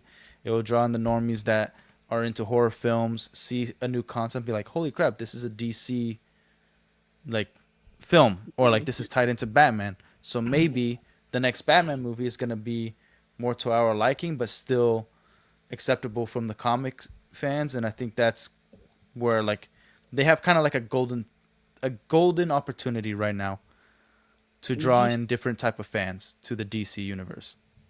Okay. did you Derpy. did you see that this is something different but on the same topic, but did you guys see the what James Gunn said about it? Basically, it's the first film in the timeline. Yeah, I'm so confused on that stuff already, dude. Like, Yeah, like I'm again, James Gunn has lied about a lot of things, and he's That's gonna fair. switch up. Like you know that James Gunn, I think he's gonna retcon the whole Jor-El stuff, the Kryptonian messaging, because of all the backlash. I think he's gonna take a like backpedal a little bit. hey, it makes sense. Yeah, it makes And sense. so like everything he announces, I'm like, I'm gonna wait till because as soon as the film comes out, that's solid. You can't really like say like, Right. no, that's not the universe. Like, no, it's there until another film. Like the film is always gonna stay that way until another film retcons it. The film is still that way, but the universe lore has changed. Fine. So whatever he says, I'm like, I don't care what he's gonna say. I care about what the product is gonna be, and then when it comes out, how do I judge that product? You know, it was kind of like Fantastic Four when that released. Everybody thought it was gonna be, and myself included, like it was gonna be like woman power, bullcrap, feminist, patriarch, all that stuff, woke garbage. But That's then it's slightly But actually it worse. like, really wasn't. Yeah. yeah, it had a tiny bit of that. It had Tiny some bit of stupid that, but it things, was but it overall was actually like, avoided it. oh, they actually tried to create a story out of this. They actually Right. did something Yeah. with it. Not executed. I would say it's like a 5 out of 10 movie, Mhm. but you know, like it wasn't egregious as the media were advertising themselves. You know. Derp. So, what about you, man? What do you think? Because again, James Gunn, like you said, had came out and was like, "Yo, this is the first movie of my DC universe." Minus the fact that he said the same thing about Blue Beetle, and then said the same thing about Creature Oh yeah, Commando, he made and Blue then said Beetle. I this, forgot that about and then that. said the same thing Yeah. about Creature Commando, who Clayface is already in, and then said the same thing about Superman, who should be, in my opinion, the primary Hmm. character because That's the WB first movie. itself. Well, the reason why I say it is because WB itself was a company at the time that was failing, and Bugs Bunny wasn't holding up anymore. You need a Yeah. character that you could put on your logos, and who else would it be other than Superman? In my opinion, but that doesn't matter because I'm just a consumer. But the concept is too is like you now you're saying, well, you don't have Superman being the primary character of the universe, who the entire universe technically revolves around. But now you don't even have Batman as the next character, but one of his villains that's not even like his main villain. Like, I don't understand James Gunn's thought process on making Clayface the primary movie. Derp, what about you? Do you know, or do you have like at least a process or a thought on it, like on the idea of why he would make Clayface the first film of the universe?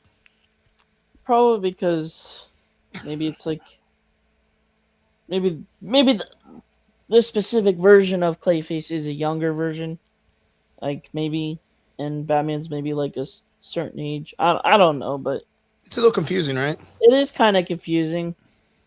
But Well, Are you? regardless of the time, regardless of like Relic said, it's a perfect opportunity to win over the normies, like you said, that like Halloween and want to go see a movie like this yeah, I'm looking more for, because of the like I said, I'm tone. looking more forward to it as a Halloween movie than a comic movie. Right, right. Huh. And basically, like a week before Halloween, and there's not really any Halloween movies this year. It is a perfect opportunity to convince um anybody really that it's not just this universe is has different variety, different Genres. tones to it. So that's how I feel about Clayface. And what about the idea of them stepping over the Superman thing, that they didn't want Superman now to be the primary movie. They want Clayface to be the primary first start off of this universe. That to me is a bigger concept. I have a thought on that. Okay, well, Derpy first. Mhm. Derpy, let Derpy. Yeah. Like, what's your opinion on that It's first? silly. Yes, it's silly, Okay. but probably for the long run, it probably will make sense once we build it. Once they build it up to it, it'll probably make sense in the long run. Okay. Yeah. What Like, about okay? So, really? my thought on it is like, okay, first like I it's said, probably with Superman. It's like, even if you like the film, it didn't do well. So Okay. it didn't do as at least as well as they wanted it. You know, like Yeah. and Clayface, they have an opportunity to, if it's gonna be the first film, they might build up something as like Clayface molded his face to be the president of the U.S., molded his face to be some other villain, and he's like utilizing it. Like, they might build him up to be a bigger character than we ever saw in the comics or the animated series. I Um, agree. and so, like maybe he's like the first Joker. And then we actually get a real Joker. Like, I'm not saying that's a good idea, but I'm saying that if does something like where he's like pretending to be Lex Luthor in prison and Lex Luthor's actually out, or he's like so he's doing something that's going to affect the Justice League overall, and even making maybe a hero look like a villain. I think it could be a really good idea. Now, in terms of marketing wise to the fans, like the DC comic fans, it's a bad idea to come out and say, "Hey, Clayface is the first movie in this DC universe timeline," Yeah, right?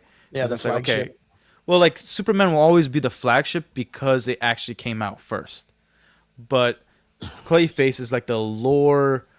It's the basis of lore that they're going to build this universe off of. If you're saying that this is the timeline, then the lore that you get here, that's what we're getting. And the problem is that this movie was made before James Gunn set up his universe, and it was supposed to be in connection with Matt Reeves' Batman in a way, because Matt Reeves is also producing it. Yeah, and just like the and Penguin it show. was like, oh, we're gonna do this movie, but we're not sure if this is actually gonna connect with Robert Pattinson Batman.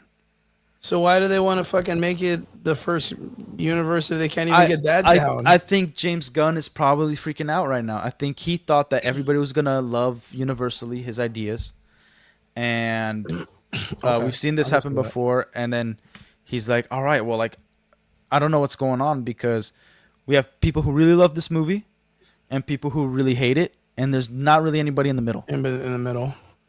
Yeah, and Yeah, so I can see that because you just so I had the think he's- whole the authority drop off, right? Did Yeah. you guys heard about that, right? yeah, I heard about that. Derp, you heard about that? Yeah. That they canceled I the heard that. authority, right? Like, Yeah, I think they that's also canceled the Well, Booster yeah. Gold movie. Well, it's just that The it's show. in, it's They in didn't- limbo. Yeah, the show. They didn't Yeah. cancel it. It's basically delayed. They're just it's- never it's- starting it. Yeah, it's Yeah. in limbo right now. Pretty But much. but the authority, I think it's a great idea to just can that show. I think it's stupid. Yeah, well, you don't have No to. one- Like, what? no one- Why? Who's asking for that? Yeah, that's pretty much like the DC universe of the boys, and we already have the boys. Like, you know what I mean? Like, Well, like, the DC's not authority gonna could be do- something that's like 20 movies down the line. Yeah. Like, I think the DC universe is way more rich than the Marvel universe.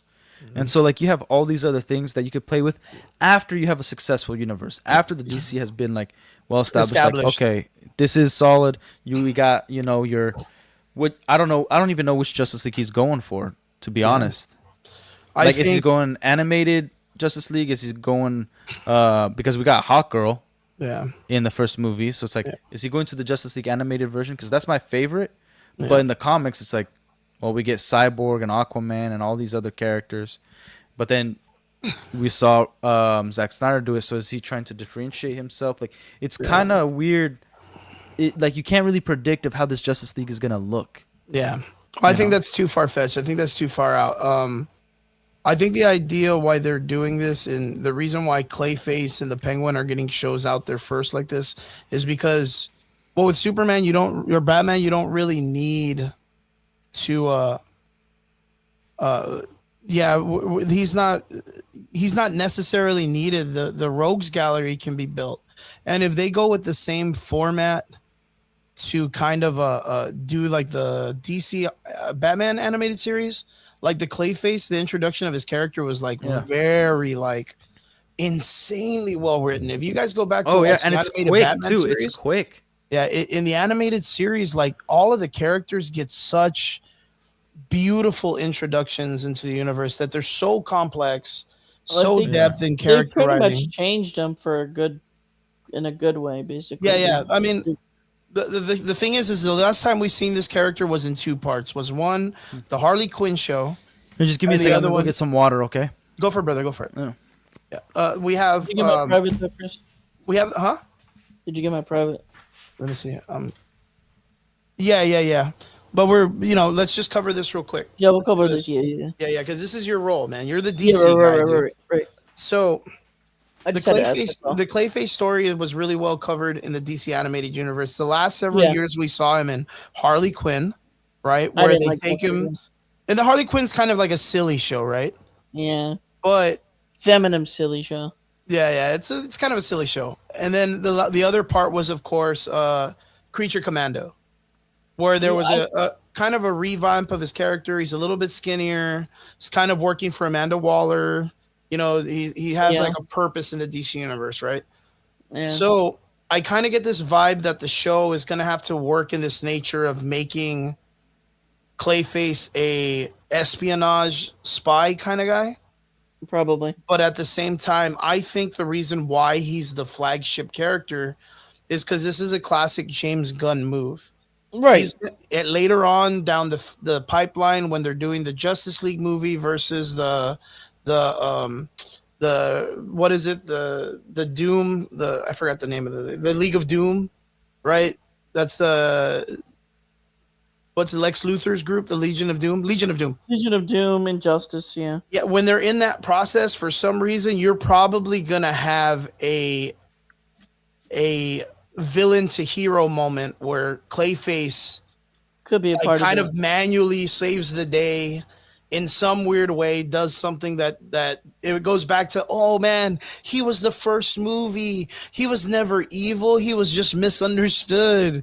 And then will Clayface up and disappear into the crowds and all that stuff later on in his films. That's what I think That's what I think James Gunn's going to do it, and that's why Clayface is like the first of the films. I think it's the first because they need something to establish Gotham, not just like place Batman and then here's Gotham. Green Goblin. You know what I mean? Cool shirt. Yeah. I got you. But yeah, it's world, because Gunn's really known for world building, and if they just give if they basically Clayface, if they just have that, then you don't just have to have here's like 20 years into Batman already. Yeah, Gotham basically, and then and we only seen it one time. You know what I mean? Mm-hmm. In that period. Yeah. So then now we got it in Clayface. Basically, we have a world established. Gotham City. Yeah. So, Relic, I was saying that I believe that the reason why James Gunn is going in this direction of making Clayface the first is because in the two last iterations that we've seen him in entertainment or whatnot, it's been on the Harley Quinn show and then on the Creature Commando. In the Harley Quinn show, he kind of plays this failed actor that just wants to be noticed and loved. In the Creature Commando, he is a forced kind of espionage spy, bodyguard for Amanda Waller. So he does serve a purpose in the overarching story, in the hierarchy of the villains in the story.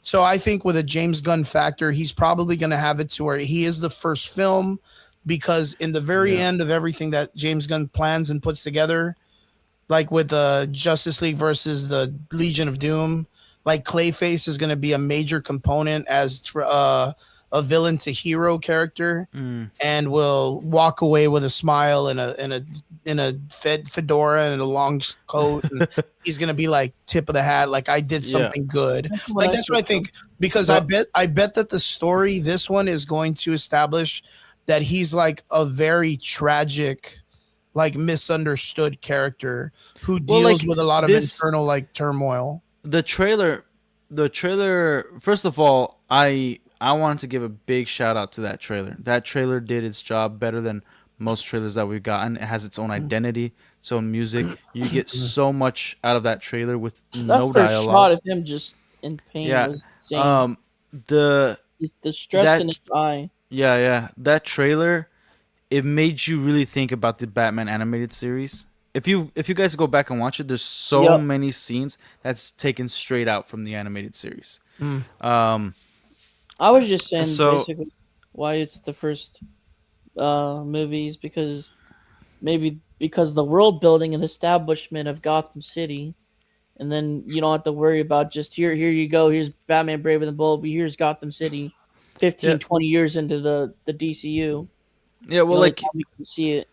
The other possibility is that, again, I want to be proven wrong. I don't have faith in James Gunn, but the possibility of the Batman, how they're gonna implement Batman in this universe, is kind of make it so that Gotham is a central point to how the Justice League go about their stuff. Like maybe it's kind of like that city, like back in the day, all the aliens only landed in New York City, right? That's everybody's story. So like maybe Gotham is like a central point to something. Like, maybe the first Lazarus Pit was in Gotham City. Maybe there's like some, like, I've been watching, now don't get at me at this, I've been rewatching Vampire Diaries just because I was like, it has some solid lore. There's some bad stuff about it. There's some cheesy, corny bull crap, but I watched it with my wife and I enjoy it. All right. But like they make it a part where like the reason why there's so much going on in the city was because like the Vikings first settled there, and then those Vikings became the original vampires. So with that land, they build off lore like vervain the venom to the vampires. That plant was specifically grown in that city, and so there's like there's all this lore that they actually build off in the city, and why that city is important. It isn't just like a random city that things keep happening to, and like the rest of the world is fine. Like other things are happening, but like that's like the core city. And then they make it so that the characters you're following, it isn't random that they're there, that they were just born in that city, and then that's it. So it's like maybe if they're doing something like that with Gotham, because again, it doesn't make any logical sense to make Clayface your like timeline starter package, right? Right. Yeah, that's interesting. Like, and I think it confuses the audience because the money is built off normies. The people who bring normies to the films are the fans. And with the MCU, you didn't have any of those movies other than Captain Marvel, which is the worst one out of all of the phases. Yeah. All phases 1 through 3, I mean. Not phases 4 and 5. Because, unfortunately, I have to put Captain Marvel at a higher tier list after phases 4 and 5. But it was pretty consistent on the timeline. Just go back and watch the Marvels, dude. No. Go back and watch Eternals. No, dude, you guys have to show up to my funeral if that happens. Yeah, dude. I'm gonna blow my head off, dude. Jesus Christ. Go watch Hulk twerk. So Derp, oh, I bet you love that, Derp. I bet you saved that, you clipped that, watching She-Hulk twerk. Yeah. So Clayface, guys, if you haven't seen the trailer, it's out. Pretty cool shit. Go check it out. Derp, what do you think? Batman 2 or Supergirl? Man of Tomorrow's already filming. I don't think we need to really cover Man of Tomorrow. I don't think you want to talk about that. They basically Man of Tomorrow. They were in like filming at a prison, and then I believe they're it's been chill. Well, they're taking clips from Man of Tomorrow and putting it in Supergirl, because apparently Supergirl has been tested from 4 to 8 times, like screen tested, and none of it, like nobody liked him. Yeah. And what do you they implemented Superman more. I mean, we can all agree that Supergirl is probably just going to be one of those like, here you go, like background, like play in the background movies. It's because it's just It probably will be at this yeah, point. and it's no disrespect, but it's just like one, Supergirl is not like a selling character, Right. right? Two, it looks very similar to the same like setup as Guardians of the Galaxy, and it kind of rolls in the same format. And Lobo, I know everybody's excited for him, and I get it, but He's they not don't gonna get be it. much. Like the character's crazy in the comic books, Right. He's not but like in live action, it's just Jason Momoa on a motorcycle. Like you can't. Yeah, Right. that's my only criticism was his voice. He's well. I Like mean, it wasn't like crazy, like "Bah!" Like like how he is and Everybody. like the cockiness. It was just more of like you're getting smooth Jason Momoa. I really thought that Jason Momoa's character was gonna be like chasing down and hunting Supergirl for the majority of the film. Because in Lobo, when they bring him into the Superman universe, He fights he's Superman. usually fucking chasing down a Kryptonian. he's probably chasing down. Yeah, but he's also using guns, and Yeah. because he's so good with his hands Mhm. that he like as soon as he see that Superman can handle it, his hands are a more dangerous weapon than guns. So then he Than throws away guns, his yeah. guns and then fights I Superman. don't know how to use them. Yeah, my hands. But yeah, like when I see it in the trailer and he's kind of like drinking beer and having a good time, and him and Supergirl teaming up, like I kind of feel like that already explains the whole movie. Because even Well, like they showed so much in the movie about the movie in every trailer that they put out. yeah, because They showed too much. Derpy, you remember the comic book, right? Yeah, I read it. Yeah, the comic book was, They that took a lot out of it. Taserface, the guy that looks like Taserface, which I didn't know why they changed the character's look I know why. from the comic book. Why? Why'd they change it? Because it would still get hate because he's just a general redneck. But that's like the whole like thing. He's supposed to be tribal, but now No, to but they would me, hate it because it'll be targeting. like a specific genre. But now he looks just like Yeah. Taserface. You don't think he looks like Taserface from the Guardians Does. movie? Unfortunately, he does, but He does. Yeah, it kind of sucks, but the actor's cool. I'm not gonna disregard. That's the guy that plays I the think he's gonna do what the best he can with the material he can. with what he has. It's the guy that played the Yeah. Incredible Hulk villain. What's his name? The big Hulk guy, the other one. Abomination. Abomination. It's Yeah. that actor. I think he's he's gonna playing- try to act his ass off in this. Yeah. Yeah, I just just- What he has. my big criticism is that they took Supergirl and Lanterns and switched their environment. Supergirl should have been on Like an Earth, story or and something. Lantern should have been in space. Because then the argument that they did before, it's like, oh, we can't have Lanterns just being in space. We have to ground them. But then you And put then you have Supergirl out Supergirl in space, Yeah. which and that's from that's what a good point. That's a really good because point. from also what it looks like, it's like she has her powers practically the entire time. Yeah. So, and dude, like a lot of people, I think it's a stupid argument. Like, oh yeah, she's like messy, and girls could be messy and all that stuff. Like, yeah, not freaking really, dude.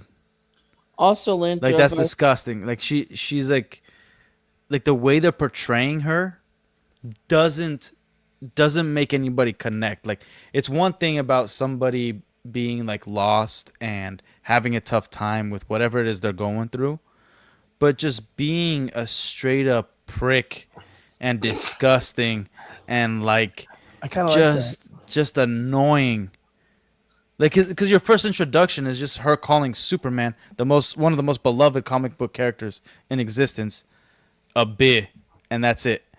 Well, And I then mean, her showing up drunk in a world that has the yellow sun and she's not sober yet, which makes zero sense. but that's in the comic book. You Like know. that part of her being drunk and using the sun, like that's all comic book based. It That's doesn't canon. matter. That's in the That's comic canon. book. Kinda Like does, the if comic you don't book read it, but also, if the comic book got something inaccurate, doesn't mean you have to portray it exact. Like it's a time to correct it. There's times when He's movies just should used to correct the traditional comic characters, books. That's what it is. What? Well, I mean, in the No, same no. Like chapter- for instance, in the Spider-Man movie, the Vulture, like they did it better than they did in the comic books. Yeah, because he was silly as fuck in the comics. But yeah, like, he's just I personally, I've always loved Vulture.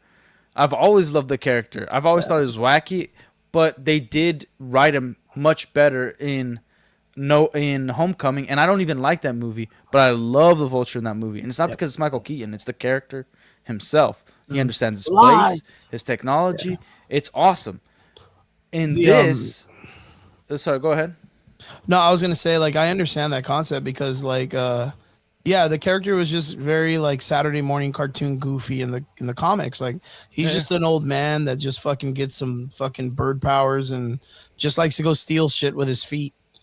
Like at least this one kind of like brought in. Well, he was technology. like dying of cancer, and then there was the whole like North Pole, South Pole bull crap. Yeah, like it's just it's powers. Yeah, that's the whole like I fell into a vat of mutagen and was hanging around with a glow stick, and now I just glow in the dark. Like you know what I mean? That's just like the random powers you get because of a factor on the outside or whatever. Yeah, that I was watching Static Shock with my kids like just the other day, and that's exactly how he gets his powers.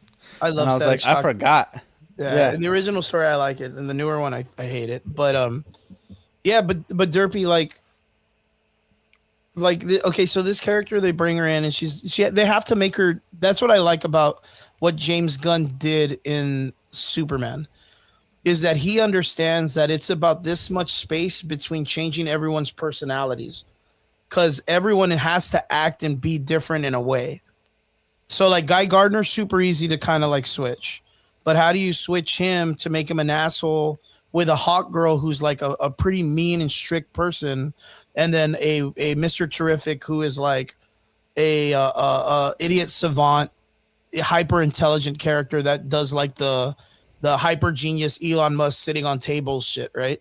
Like how do you and slightly autistic? Yeah, and slightly autistic. How do you make them have their own personalities? So you look at Superman, and Superman plays the typecast Superman, a little goofy, a little silly, very respectful, very prestigious, like a little like I said, like a little goofy, but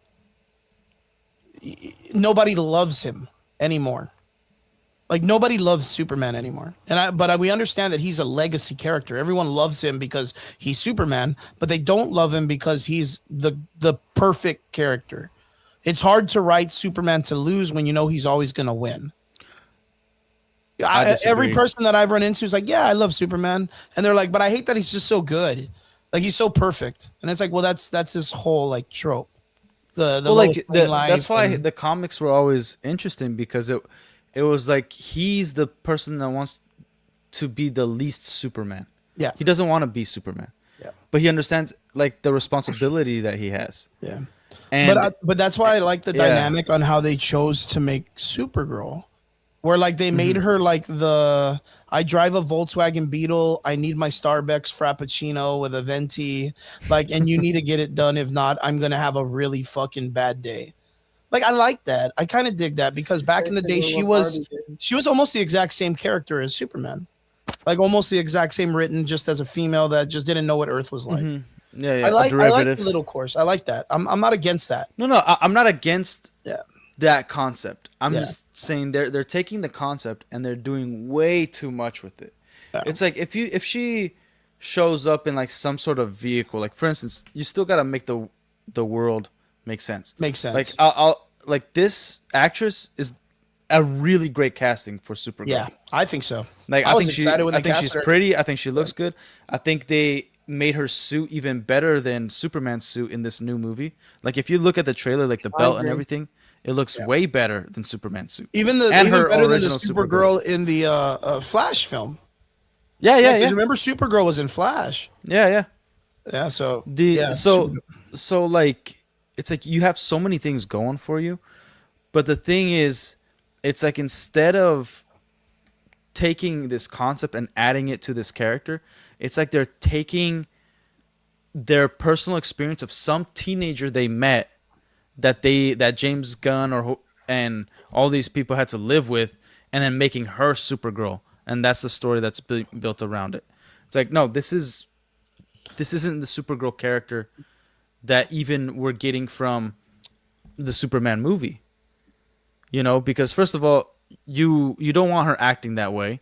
She's still a Kryptonian. It has to make sense. So her specific language that she uses isn't gonna be the way humans speak, even if she's speaking English. It's just not gonna work that way.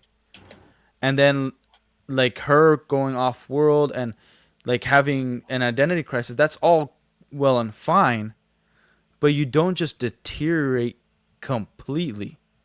And I get that like maybe she has the trauma from the entire civilization being destroyed, but the lines they use are not good. Yeah, yeah. Like I have no one. It's like literally you're talking to Clark, another Kryptonian that who knows what lore they're using that maybe you're responsible for, but if anything you should be gravitating towards Clark because he's another Kryptonian. Yeah, yeah. Well, no, it makes sense. You know?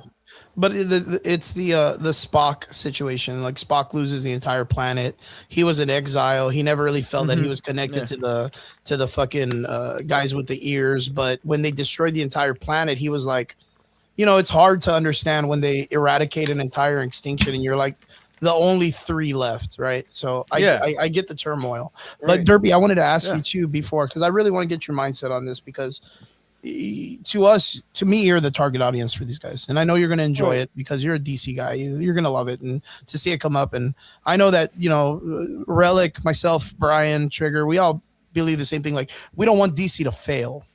We're critical on it because we expect more, because they have so much experience on making these characters make sense, right? But the other thing that I wanted to ask is, James Gunn does Superman and makes Crypto like a huge major component in it. And now it looks like in the Supergirl film, Crypto again plays another, like almost like a weak chain link.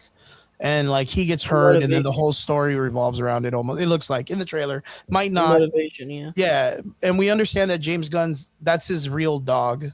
Like the whole thing. So like, I don't know if he's doing the same thing he did with his wife in the make John Cena boner. No, like, yeah, it's not gonna have someone bone the dog though. Yeah, but John Cena. No, but make it to be where she's like, hey, my wife doesn't get a lot of acting gigs, but I'm gonna make her an actor. Like I'm gonna force this bitch. And the same thing he did with his brother, which a lot of people didn't like his brother as an actor. He was just an extra before the Guardians, and in the Guardians they were like, yo, let's kill off Yondu, a very original, the part of the original Guardians of the Galaxy set, and let's bring in Kraglin as the fucking new Yondu.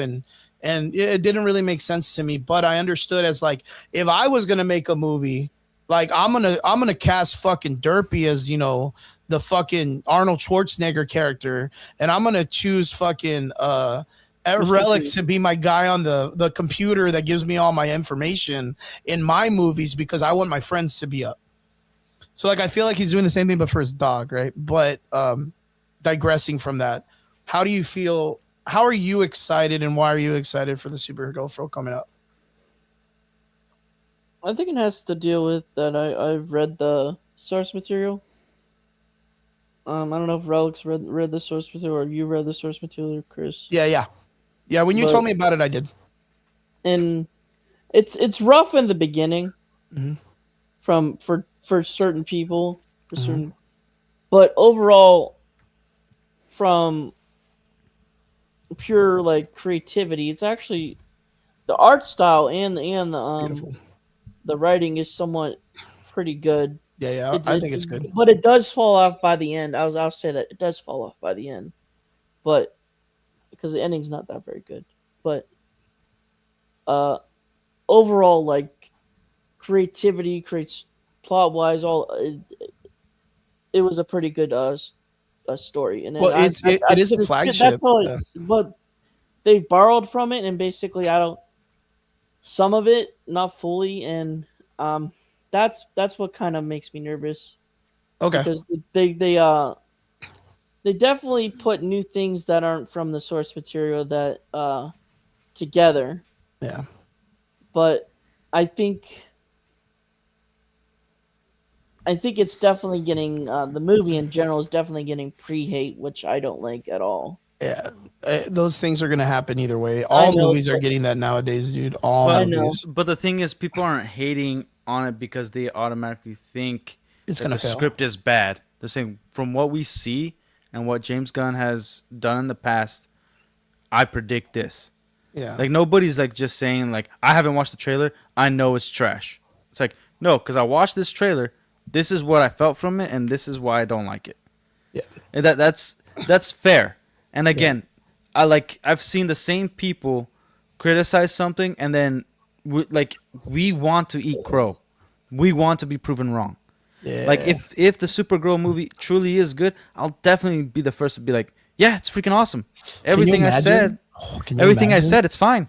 Like that trailer still made me feel that way. Good, but it'll probably Can you imagine 10 years of DC, baby? No, it's like Clayface. It's like Clayface. Like if Clayface absolutely sucks, I still think this trailer was incredible. Yeah. That's just being objective. It's simple. Like one of the reasons I won't go to the source material for Supergirl is because I go to the source. I went to the source material for James Gunn's Superman because he said that it's going to be based off the All-Star Superman. Yeah. Right? He said multiple, not just All-Star. Yeah. Yeah, well, like in the beginning, he said All-Star. I don't know if you remember years ago when he did say right after revolve around that. Right after Black Adam, he's like it. we're taking this straight out of All-Star, and I'm like, oh, that's cool. It's not my favorite iteration of Superman, but it's a really well written comic. There's still a lot of comic-y logic in it, which is dumb. Like I got my son the full collection of the All-Star Superman for his birthday. It's a good story. It's cool. It's fun. Yeah. It just happens to be that Superman's dying. Yeah, Superman's dying like right in the beginning, right? Yeah. So when the only thing that I saw in the movie that he took from All-Star was the robots in the Fortress of Solitude, I was like, that's the only thing I see from All-Star Superman. Like Mr. Terrific is in this too early.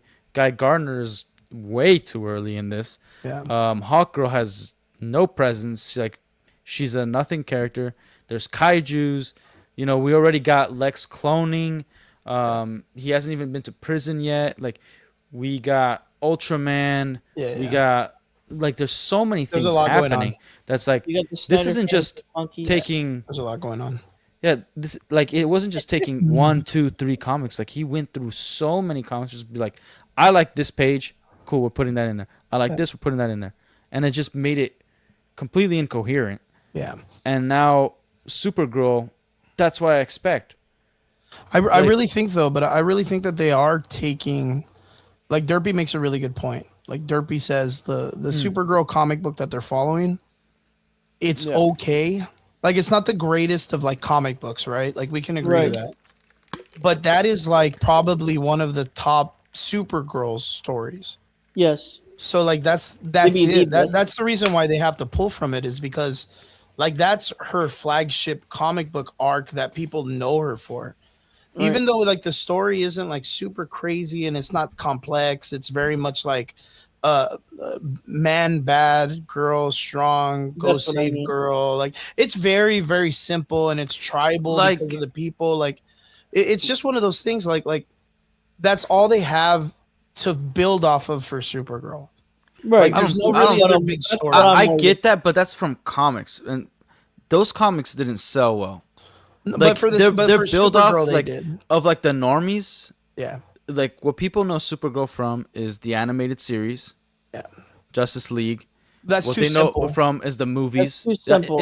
I totally agree, but we have TV shows like TV shows where first normies got into it. So we got Smallville, we got like the Supergirl, even though it's a terrible movie, the Supergirl movie that's supposed to tie into the Christopher Reeve. So like people like if you go up to a regular person, they might not know nothing of the story, but if you say, "Do you know who Nightwing is?" they'll probably say, "I don't know."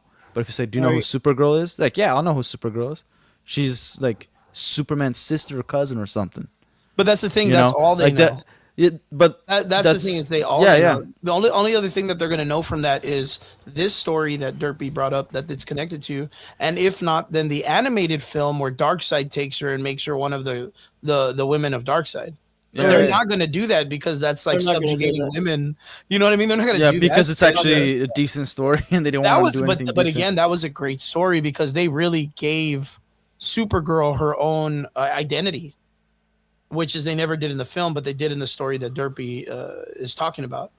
It's just that every iteration of Supergirl that they're given, other than that animated film, which DC does amazing animated shit. I will tell you that is like the greatest of comic book animations ever.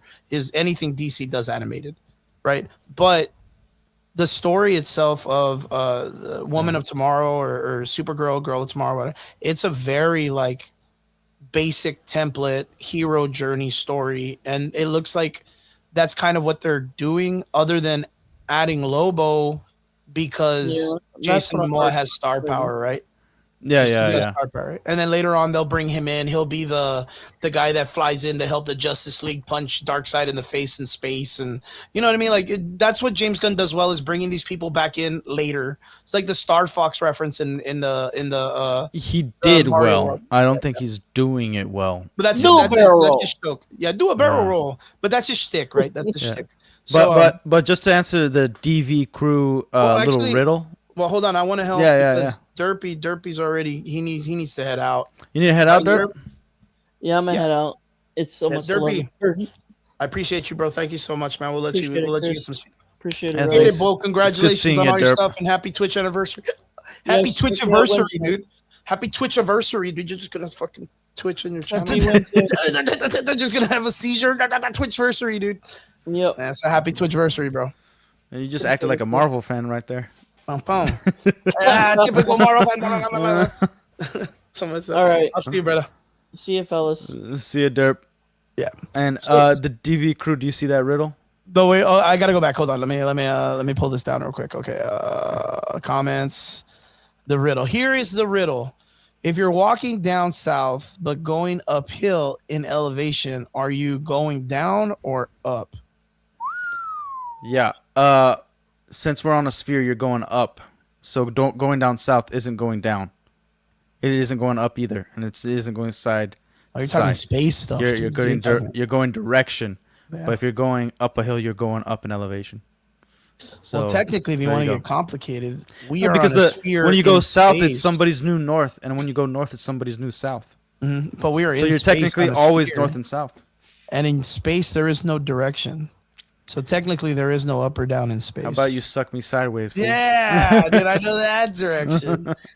No, but you know the Supergirl concept, right? Going back to it, like Derpy, I understand his state, right, where he stands. He's a DC fan nonetheless. He wants it to be successful, and he's gonna love it either way. Me, I love comic books, dude. Like I love storytelling. I like good shit. I just feel that. But I think we're just talking about mindset at that point. Makes it so simple, dude. It's such a simple story, dude. Like there's no complication to it. It's simple stories are fine. That's not the problem. It's the execution.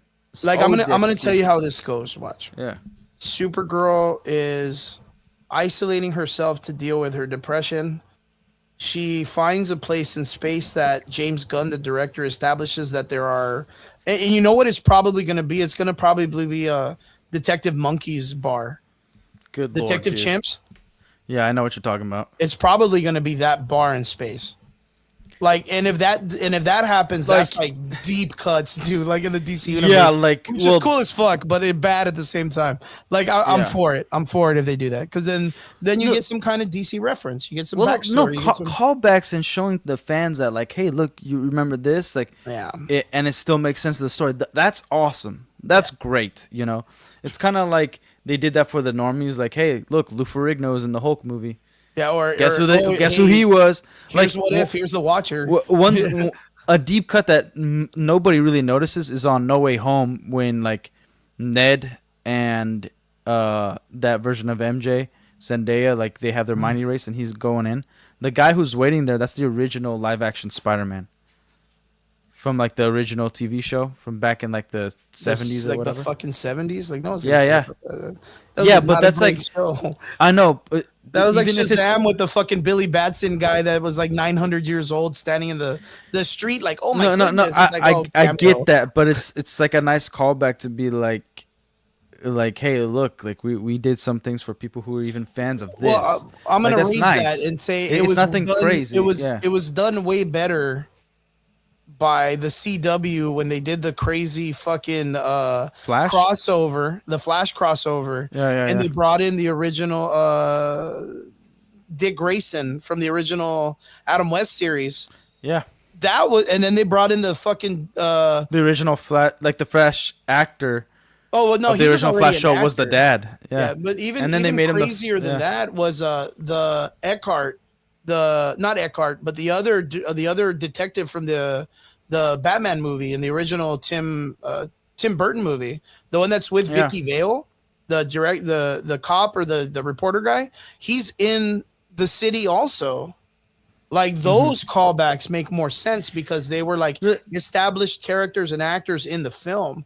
No one's gonna remember that Spider-Man guy just being like some random dude in the back that's like, "Oh, here are your cookies" or whatever. Like, well, like we say that, but for instance, like when you go to a comic book shop, right?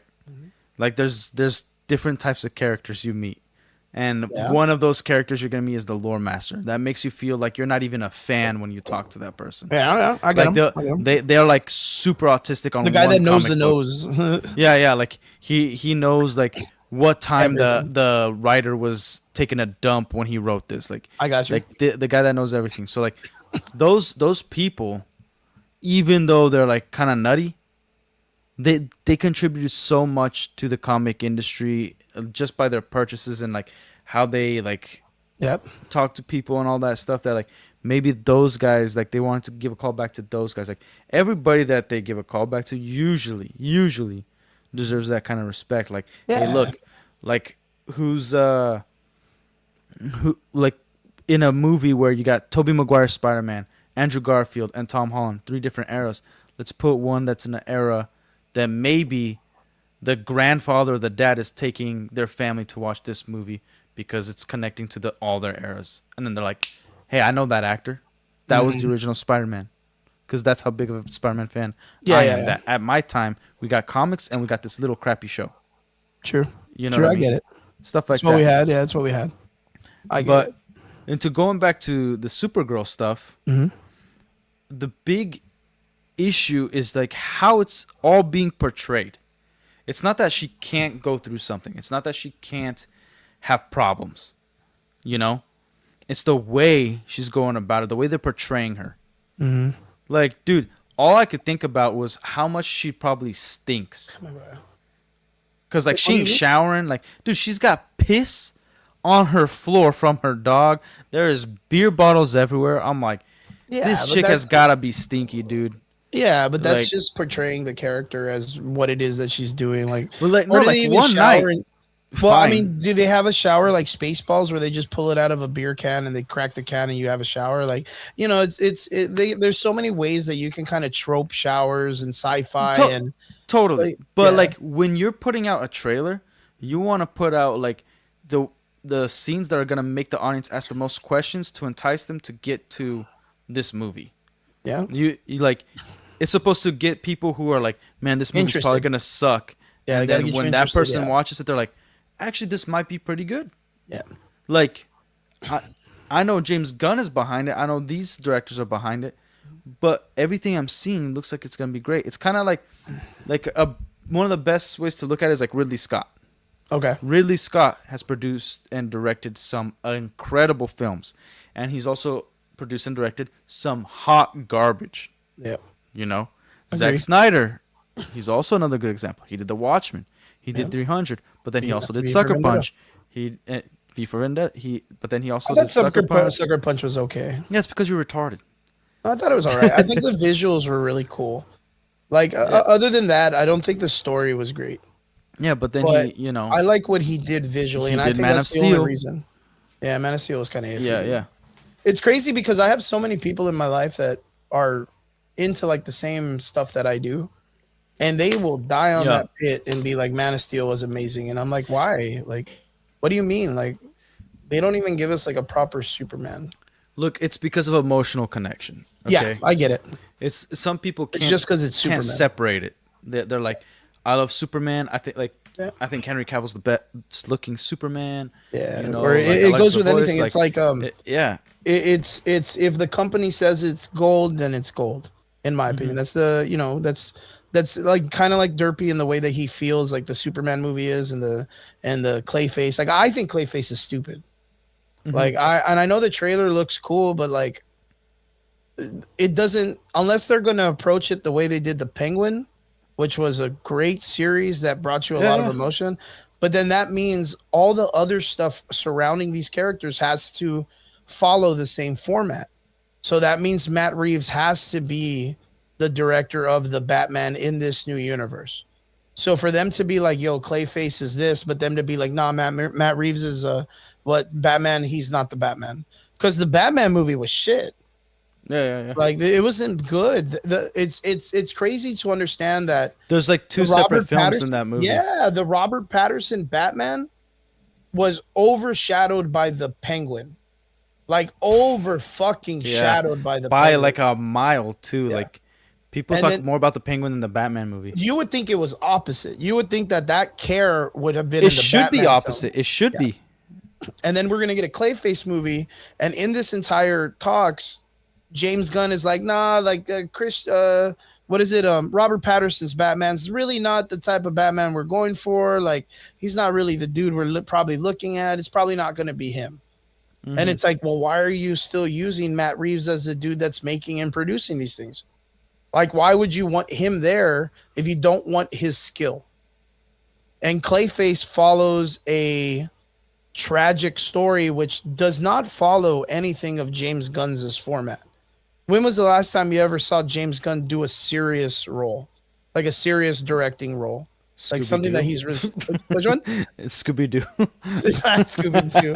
But like, you know what I mean? Like everything is goofy. Everything is goofy as James Gunn. Everything is goofy. So like for them to be like, for James Gunn to be like, yeah, like he adopted this film Clayface. It wasn't his thing, but he's like 100%. This is our first film. It's like why? Yeah, like why? I 100% believe James Gunn should stay away from anything Batman. Yeah. You know, I definitely genre. think that. It's not his genre. You need someone that can write noir or like Vantage Point or something very like straightforward and strict. You need something like that.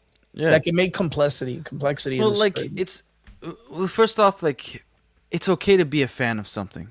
Yeah. But you need to be able to be critical of it. Like there's no problem of liking something and knowing it's also garbage. Yes.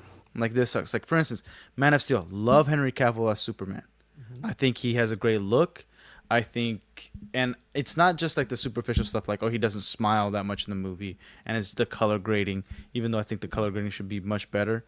But, you know, like for instance, lore-wise, like the things that don't make sense in that movie. We've talked about it, like, he got mad and literally ruined a dude's life by destroying his semi-truck. Like, dude, like he freaking right yeah, like even I love the Christopher Reeve Superman. It's the best one we've got. But even on the second one, like he goes back to the bar and hits a dude, and it's like it's not really what Superman would do. Did he depower himself? He depowered himself to bone Lois. Yeah, but that's during that time, right? Yeah, but then he got his powers back and then went back to beat up the guy. I thought he like broke his hand when he did that, didn't he? He broke his hand. The first time. Yeah, and then they just left the bar, or the diner, and then he went when he got his powers back. Like one of the end scenes of the movie is him going back and dealing with the guy. Yeah, like, well, that to me, it's like he's just trying to one up the guy because it hurt his feelings or whatever. Like I get it. I get that, but it's like you move on. Like you're not gonna risk the identity of Clark Kent to do that. But wait. The Man of Steel one, again, we've talked about this because of continuity. When the guy pours his beer on Superman's head, the weight and like the like the technicality of water would not fuck his skin up at all. He wouldn't feel it at all. Like it wouldn't even like affect his hair. Well, he didn't move. Hydration. Like nothing was. Okay. Wait. The hair stuff is like that's your little. No, but like, it's real. It's real. No. If I pour water on this wall, it's not gonna do shit to it. And this is like a fake like plaster wall. Like if I do it to rock or steel, water's not gonna do jack shit to it. Well, it's not gonna affect it. No, I totally get where you're coming from. Totally get it, but it's like one of those things that's like it's such a tiny thing that you could suspend your disbelief on that, right? Yeah. But like, okay, he didn't act when the water got pulled on him. Okay, makes sense. He stepped forward, the girl stopped him. Like, okay, yeah, like it ain't worth it really. and then he still destroyed the guy's semi truck. So like And then quits that his guy job. So they're gonna be quits like, his was it job. that guy that Yeah, was it yeah, the guy like that just it's quit that I poured beer pretty on that killed pretty him? dumb to do. And then even as a teenager, and he's like talking to Papa Kent, and then doesn't save him, just lets a tornado rip right through. Yeah, mind Like you, later he, on, like 2 films later, the same guy like is able to keep up with a dude that they cannot see when they blink. yeah, Like, yeah, there's no way he and could have saved with like little to no training, actually dying by the way. But then Ant, bro. like like before that, you have Pa Kent saying that maybe you should have let them die. That's not something that Pa Kent would ever say in any iteration. Any iteration, dude. And like he's all about finding his like where he came from, his story, what's going on, and then when he has a chance to be like, oh, there's a bunch of embryos that we could repopulate Kryptonians, and they could potentially even be good like me. And they're all in your And skull bone. yeah, I'm just going to just destroy it. They had their chance, and then just commits genocide right there on literally erasing their entire Kryptonian race. So he is like the main contributor to destroying the Kryptonian race. And then you get like Zod that has like he's a one-dimensional character, and it's like fine, like he was, I could get past that, but his whole mind is just military, but it's also about taking over, and it's also about repopulating. Like, where is this character going? Yeah, because the dad, you it doesn't make any sense either because it makes it seem that you're born into classifications and you cannot break. And those he's rules. supposed to be also highly intelligent, and he's trying to convince Superman by showing him a vision of standing on top of a bunch of skulls that are his loved ones and the people he loves in the world that he loves. And that's how you're going to try to convince Superman to get on your side. That's pretty stupid and insane. Like, and then like lore things that are in the film, like Lois Lane is going on the Arctic expedition, and the military dude is like, hey, you better get inside because after this time it's going to get this degrees below freezing, and you're only going to have like 5 minutes if you don't even have like even with a jacket. And then she literally climbs all the way up. That most likely took an hour, and somehow she just pops up behind Clark, follows him in the cave, still ice by the way, and doesn't freeze at all. Yeah, well, Just even has like, a little cold even like breath. 3 scenes Like, before that, like Clark Kent is like hitchhiking, and then the next moment he's helping this chick off of like a black site military base that no one should know about, and it's probably only military personnel that work there, and he got a job as the fucking bag handler. You know what I mean? Like, how the fuck did he just walk in and get that job? yeah, and it's like you write these things so that we could believe it. You're like, why recreate it if like, by the way, it's just a movie, it's a comic movie. That's a stupid argument. Wait, do you have to? Then we'll just keep it. We'll just keep it. The first one, Christopher Reeve. We'll never make a Superman movie again because we can't make one better. We can't make a comic make sense. We can't take something and make it actually fit logically. Yeah. Because the reason like these comic book exists is because we believe that this story is a real story. Like, you can't just say this guy's Superman and then him do a bunch of crazy, wacky stuff, like have powers of Mr. Fantastic, and then we see a Mr. Fantastic comic and be like, this one copied that. You know, like, what are we doing here? If it's Superman and then you say that he's a dude that grew up on a farm on our planet called Planet Earth, take our whole world, the physics, everything that we know, put in a comic book, and then implement these characters in our world, it has to still make sense. You can't just say it's a comic book, it's a movie. Like, it has to make logic. When you adapt something, you have to make it better and increase the adaptation before. So, Am I Vile asks, you know, you've probably answered this before, but what is your hate for the Superman movie?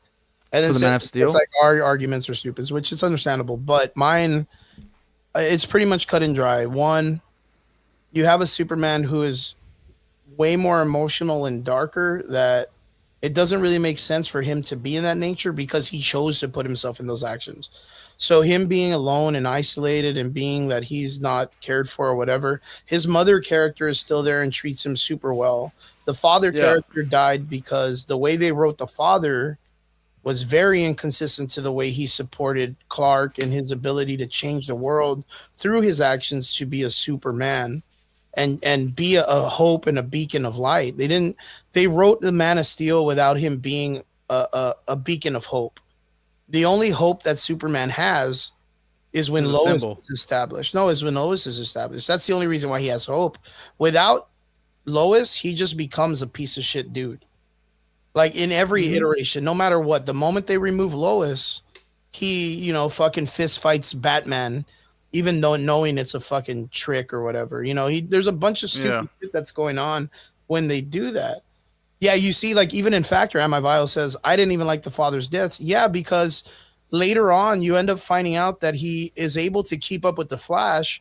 Why'd you say that name, Amityville? Yeah, why'd you say that name? Martin, no! Like, that was even the dumbest thing. But, like, okay, so going back, like I said earlier, you end up finding out that he could have saved his dad without the other people knowing that he saved the dad because he can move so fucking fast. I mean, there's a million things. And so for the dude to be like, no, don't get me or whatever, and then lets him get sucked up. I mean, fuck it. He could have grabbed him when he was midair. Like when the dad gets sucked up into the thing, he just disappears. It doesn't make any sense. He would have been blown up and he could have caught him in the air and saved him. I mean, he's because he knows how to jump. He just doesn't know how to fly yet. He doesn't know that he can fly. See, I really doubt that because they never established when his powers they showed him later that like him taking his first flight okay, with the suit, right? okay, that makes sense. Like as an adult, he's learning, right? Like the that makes sense. Big issue is like just logical jumps that have major implications, right? We're not nitpicking here. Yeah. Like for instance, there's a drone flying. Like at the end of the movie, there's a drone flying to figure out who he is, and he's like, I know you're trying to figure out where I hang up my cape, and then they're like, I need to know if you're on our side. And then he just gives it away. He's like, I grew up in Kansas. That's as American as it gets. Like, that might be a funny line, but now you just narrowed the entire planet down to a state, and all they have to do is wait for the satellite to get to the images and go back 30 years. Yeah, and find or however, like whenever, there was meteors or something from space that came down on Earth at the time. And also, like, now I know that you're freaking Clark Kent, stupid. You find out that a mysterious person saved a bunch of kids from a drowning bus. That are like 12 kids witnessed this, but didn't want to give like who it was or whatever the fuck. Like that shit's gonna be like, wow, what are the odds of that happening? And you just fucking narrow it down. Well, like also that's the reason why we keep getting newer comics is to also retcon or redo some lore thing. Like there's the whole comic line where Jor-El is like, I'm going to give you guys a chance as an adult. Practically erasing everybody's mind, getting him the Kryptonian glasses that, like, when you put it on, people don't remember Clark without glasses in Smallville. People remember him with glasses, and it's able to differentiate the face. Glasses. Yeah, and so it's like, glasses. Because also Jor-El can mess with time, but, like, there's major implications. Like, like the world needs to be in balance. If you're going to mess with time and you save somebody from death, somebody else needs to die. Yeah, of course. Most likely going to be closer to you than that person originally was. So like it's the, like, for instance, the destruction of Metropolis, totally understandable, but the reason why it's dumb is because that destruction tells the story of Clark's character. This is what good writing versus bad writing. When you see the Avengers movie, they don't save everybody from the city, the damages that happen in the city, right? But they make a pretty freaking big effort to clear people out from danger. Yeah. They wrote that in the movie to make sure that's like, hey, like, this isn't just gonna be we're gonna take a comic scene and it's cool to see buildings crash and good guys fighting villains, because then the good guys just become villains because they're willing to risk anybody's life for a fist fight. I think they ended up saying You know that what I it mean? was like 55,700 people that died in the Metropolis battle. But by Yeah, you, yeah. that was like going to be the same almost amount number when they Well, fought also it went to Chicago. Gotham. It went all the way to Gotham because Well, I mean, fucking the the Wayne Tower gets geographic. destroyed. Well, the geographical fucking map of this place is fucking stupid. Because I mean, fucking Metropolis is apparently like a water distance from Gotham, which doesn't make any fucking sense. Yeah, So like it's later on, they like oh man versus Batman, what Batman versus Superman, they can see each other from across the river or whatever. It's yeah, like yeah. what geographical place Again, is I'm this? I'm talking about how stupid this is. I'm Yeah, not defending it. It's like this is, and it's not to hate on Zack Snyder. I think Zack Snyder truly is a fan. I yeah, don't think his vision was good. I no, think he also was rushed by the studios to make Batman v Superman the way it was. I think he was rushed to get to Justice League. Totally understand that. But every single movie of his, regardless if there's fun scenes, really cool stuff in it, it's watered down by all the garbage writing that's a part of it. The yep, Aquaman movies to the Justice League movie to the Wonder Woman movie. It like the Wonder Woman movie is a ridiculous movie, but it made $1 billion. But it's a really stupid movie. You know, like not counting Wonder Woman 2, I forgot that exists. yeah. Like yeah, Man of I Steel, thought like Wonder Woman 1 was cool, but it was so weird for it to be like done in such like a yeah, small yeah, like a street, like or like a little town in like yeah. Germany. It wasn't Or like a also big making the Germans the bad guys in World War I. It's like yeah. also how do you know just because they're chasing one guy that speaks a different language? You don't know if Chris Pine is the bad guy. You just kill them off before you can figure out who the bad guy And man, did they and fuck good up guys are. Ares as a villain, Yeah. dude. Oh, Ares is atrocious. Yeah. Yeah, they fucked him up bad, dude. It's just a bunch of close-ups of the actor, dude. Yeah, yeah. Yeah, but yeah, the reason why I'm not like a big fan of Man of Steel, it wasn't because Henry Cavill did a bad job or anything. I think he's amazing, but I just No, think I that want to see Henry Cavill back as Superman. I yeah, really would love that. I think he was still the But best. I just iteration we've don't think had. Zack Snyder should write it. Yeah, he shouldn't write anything. Sucks at writing. Yeah. That's like his Like movie or whatever that he made. Like, what was that last movie he made? the zombie one? Or Nah, no, that one sucked too. he did Rebel Moon. Yeah, Rebel Moon sucks. Yeah. Part 1, 2, and 5 or whatever he did. Yeah, The that's zombie one atrocious. was stupid as fuck. He had zombies impregnating Super women and just dumb. making zombie babies. Like that's stupid. Like No, was just all of it made that no the one with sense. Dave Batista? Yes. See, and then they ended up Unfortunately, I doing a watched cool that crap. thing. They ended up doing a cool thing where they were like, "Oh, is this a time loop, a paradox?" Because apparently, like Yeah, the yeah. clothes in the safe, and apparently, like it just keeps happening Dude, over and over again. I don't. thought that was okay. I'm a Yeah, fucking whatever, Treyarch man. Zombies fan, dude. Yeah. But Like, yeah, that's my take on the Man of Steel story. It's not well, the like fact that it's crazy, it's just continuity that sucks. here's my take that I don't think Hollywood would ever do. Like the Russo brothers, it makes sense because you should have more than one mind working on a comic book movie, True, true, right? true. I think that's Like fair. I don't like what they did with Endgame, but they did great with Civil War. They did great with Infinity War. Now, when you're taking multiple comic adaptations, and like Zack Snyder, he probably could write a decent Batman, but he needs to be tamed. Somebody else needs to come in and be like, "Hey, we're not gonna adapt The Dark Knight. It's not a universe story. It's a one-off comic series that's just that, The Dark Knight, and we're not gonna have him." Impregnate Lois and go with that storyline that he wanted to go with. You know, Oh god, dude. like yeah, the stuff that he Fucking wanted to do trash. was insane, and he was like, "Yeah, I still think it's a good idea." Yeah. Like the whole cheating on Superman with That's Bruce so Wayne thing, bad, it's dude, so like- stupid. But like even with that, it's like yeah, you might have some talent. You do.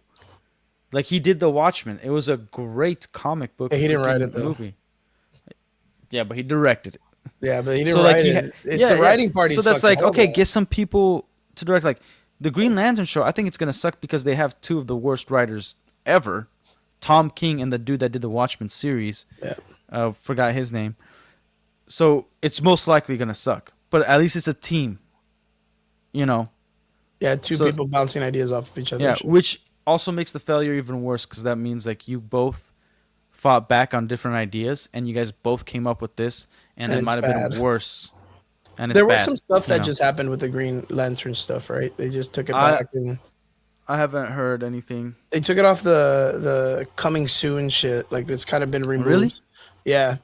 And I think it's because they're gonna kind of like redo the hues in the suit, and they listened to the people that it was too brown and shitty, and they took green out of the title. Like, so like it looks like they're kind of like, fuck, maybe we did mess up. Let's go back and fix it a little bit or whatever.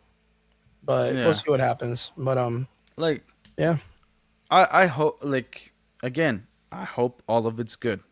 yeah, But Man of Steel or not Man of Steel, the James going to the James Gunn Superman, like there's so many implications to the universe. Like let's just take that and like kind of go off Amityville's questions. Like, oh, it's a comic book film. Like, well, you got major implications with Lex already knowing how to clone. You got Clayface coming in. You got he could clone Ultraman. He's also working for the U.S. government, so that means the U.S. government, if they have a chance to make super soldiers like Superman to protect their planet, because also other beings are coming in, and you could also make pocket dimensions and pocket prisons and pocket universes. yep, They're not gonna want your mind for that. Not just the U.S. government, any government. yeah.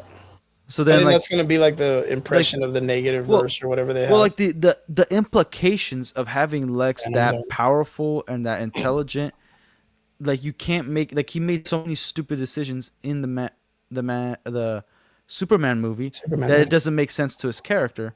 Yep. But then, what are you gonna do for him to break out? Because it only makes sense that he's also working with multiple governments to protect the world from Superman or outside forces like Superman. Yeah, Because true. you also were able to subdue him, and even though we don't trust you anymore, regardless if it makes sense how they got to that point, Mm-hmm. but going off that movie, they're still gonna utilize him. 100%. So 100%. it's like there's you can't just say like it's a comic book movie. It doesn't have to make sense. I think it's really important that like whatever they establish, whatever they put in, they got to think of what kind of implications it sets for the future. Not saying that every character has to make a perfect decision, but their decision has to make sense to To the the universe. character and how that character reacts to their emotional states.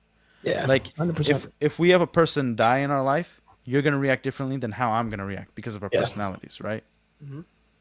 So, and we can Why have the wouldn't exact it be same this way in film? experiences, huh? And why wouldn't it be that way in the films, right? It has to be Yeah, yeah. complex. And that's what I'm talking about, like the continuity stuff. Like it has to make sense, like in the duality sense. Like if it does one thing in the universe, it has to do the same thing, even all the way down into like to Well, the smaller it's stuff. also to the point you made earlier. Like, how do you differentiate the characters? Yeah. You know, Yeah. if Superman's this way and then Supergirl's this way, like, yeah, you can make them go through certain things, but that just means they're going through something, they're reacting a certain way, but based off their character. So give me their character, so that it makes sense why they're reacting this way. How did they grow up? Was she always insufferable? Was she always a sweet girl? Maybe she was sheltered. Like I knew this girl, and I was in Boston. I was doing uh, a service mission, and she had to teach this lesson about like sex and its implications and whatever. She was Mhm. so sheltered that she couldn't say the word sex. Of course. Yeah, because it Yeah, already made her feel awkward or whatever. yeah, it made her super uncomfortable. She couldn't like physically say it. You know what I That makes mean? sense. So then, like, getting to know her, understanding how her parents raised her, what happened in her life, and Mhm. like maybe like there's trauma in the beginning, all that stuff. Um, it even though it still is ridiculous, it made sense because her mind developed that logic. So then if we get like a lot of backstory, and that's why I'm saying like I'm okay if I have to eat crow, but there's certain lines that also don't make sense regardless of the backstory you have. Like if you saw the Supergirl trailer, the little Asian girl that's like her sidekick Yeah, that we're that's the gonna girl get, from the story. Yeah, she said like, oh, he killed or they my killed parents. Yeah. no, she said my innocent parents. Mm. That's such a stupid line because when you say my parents, you as a child assume your parents are innocent. So now me as the listener, I'm assuming your parents are not innocent because you're saying my innocent parents. I'm now like questioning who you are and if you are who you say you are, like should I really be helping you because you're saying these words and all these words have an implication on how you say it, when you say it, who you're saying it to, and what your motivation is for saying it. You know, like we don't just throw out random words to get a point across. Like we throw out specific words to get specific points across, or hide specific things. So it's like it's really bad writing, and that's the kind of stuff that really bothers me because they have the talent to do it. They're just not. Yeah, it should be better. That's why we're so critical of this shit. That's why we're so critical. And just like Peacemaker season 1 and 2, you could tell that's even if I think they're both bad, but season 1 is better than season 2, and you could tell that season 2, the dialogue, it sounds like the first draft. They do like a lot of try-harding and shit like that. Yeah. That's really what it is after that. But yeah, no, I understand. I really hope that what we get in the Supergirl is way better than what we're getting in the trailer. That's all I ask. That's all I ask, for God's sake. I really hope so. I really hope that, like... It's not looking good. It's not looking good for Doom or this, man. It's kind of sad, but we'll have to see how it goes. We'll have to give it time. Well, Doom, we don't have a trailer yet. Well, apparently there is. The things we hear doesn't sound good. Yeah, there is a trailer, but... Yeah. Alrighty, brother. Well, I'm going to get going. What do you got going on this week? Okay. This week, I will be streaming at least twice. I have a new show. Yeah. My co-host, he has a channel called Bachistinha Daily, and we actually just talk about luxury cars, sports cars like Ferraris, Lamborghinis. Nice. On Wednesday nights. Fuck, dude, that's crazy. Yeah, dude. It's tight. I used to sell sports cars for a living when I was like 21, so I've been in that world, and I still love those kind of cars and everything that's coming out. So we already had our first episode, but it's gonna be every Wednesday night, usually around 9:00. Dope. Just like this show for me, it would be 8 p.m. for you. Yeah, that's the new exciting stuff. It's called Daily Drive on the channel The Last Relic. Daily Drive from The Last Relic, boys. Well, congratulations, bro. I hope it works out, and good luck on your second episode. Oh, and I hit 100 subscribers, so that was awesome. Boom, baby. Boom. Good job, man. Congratulations, brother. Congratulations.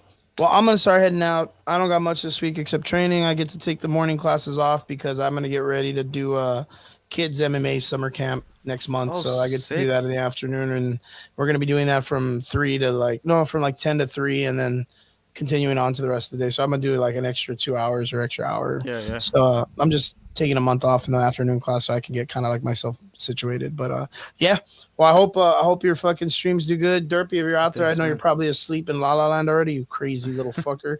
I hope your streams go good too. And to everybody out there, to all extraordinary listeners, we appreciate every one of you all the time. Thank you for coming in and hanging out with us. And we'll see you again here in the Average Boys podcast next Sunday, 8 p.m. I'll see you guys later. Peace.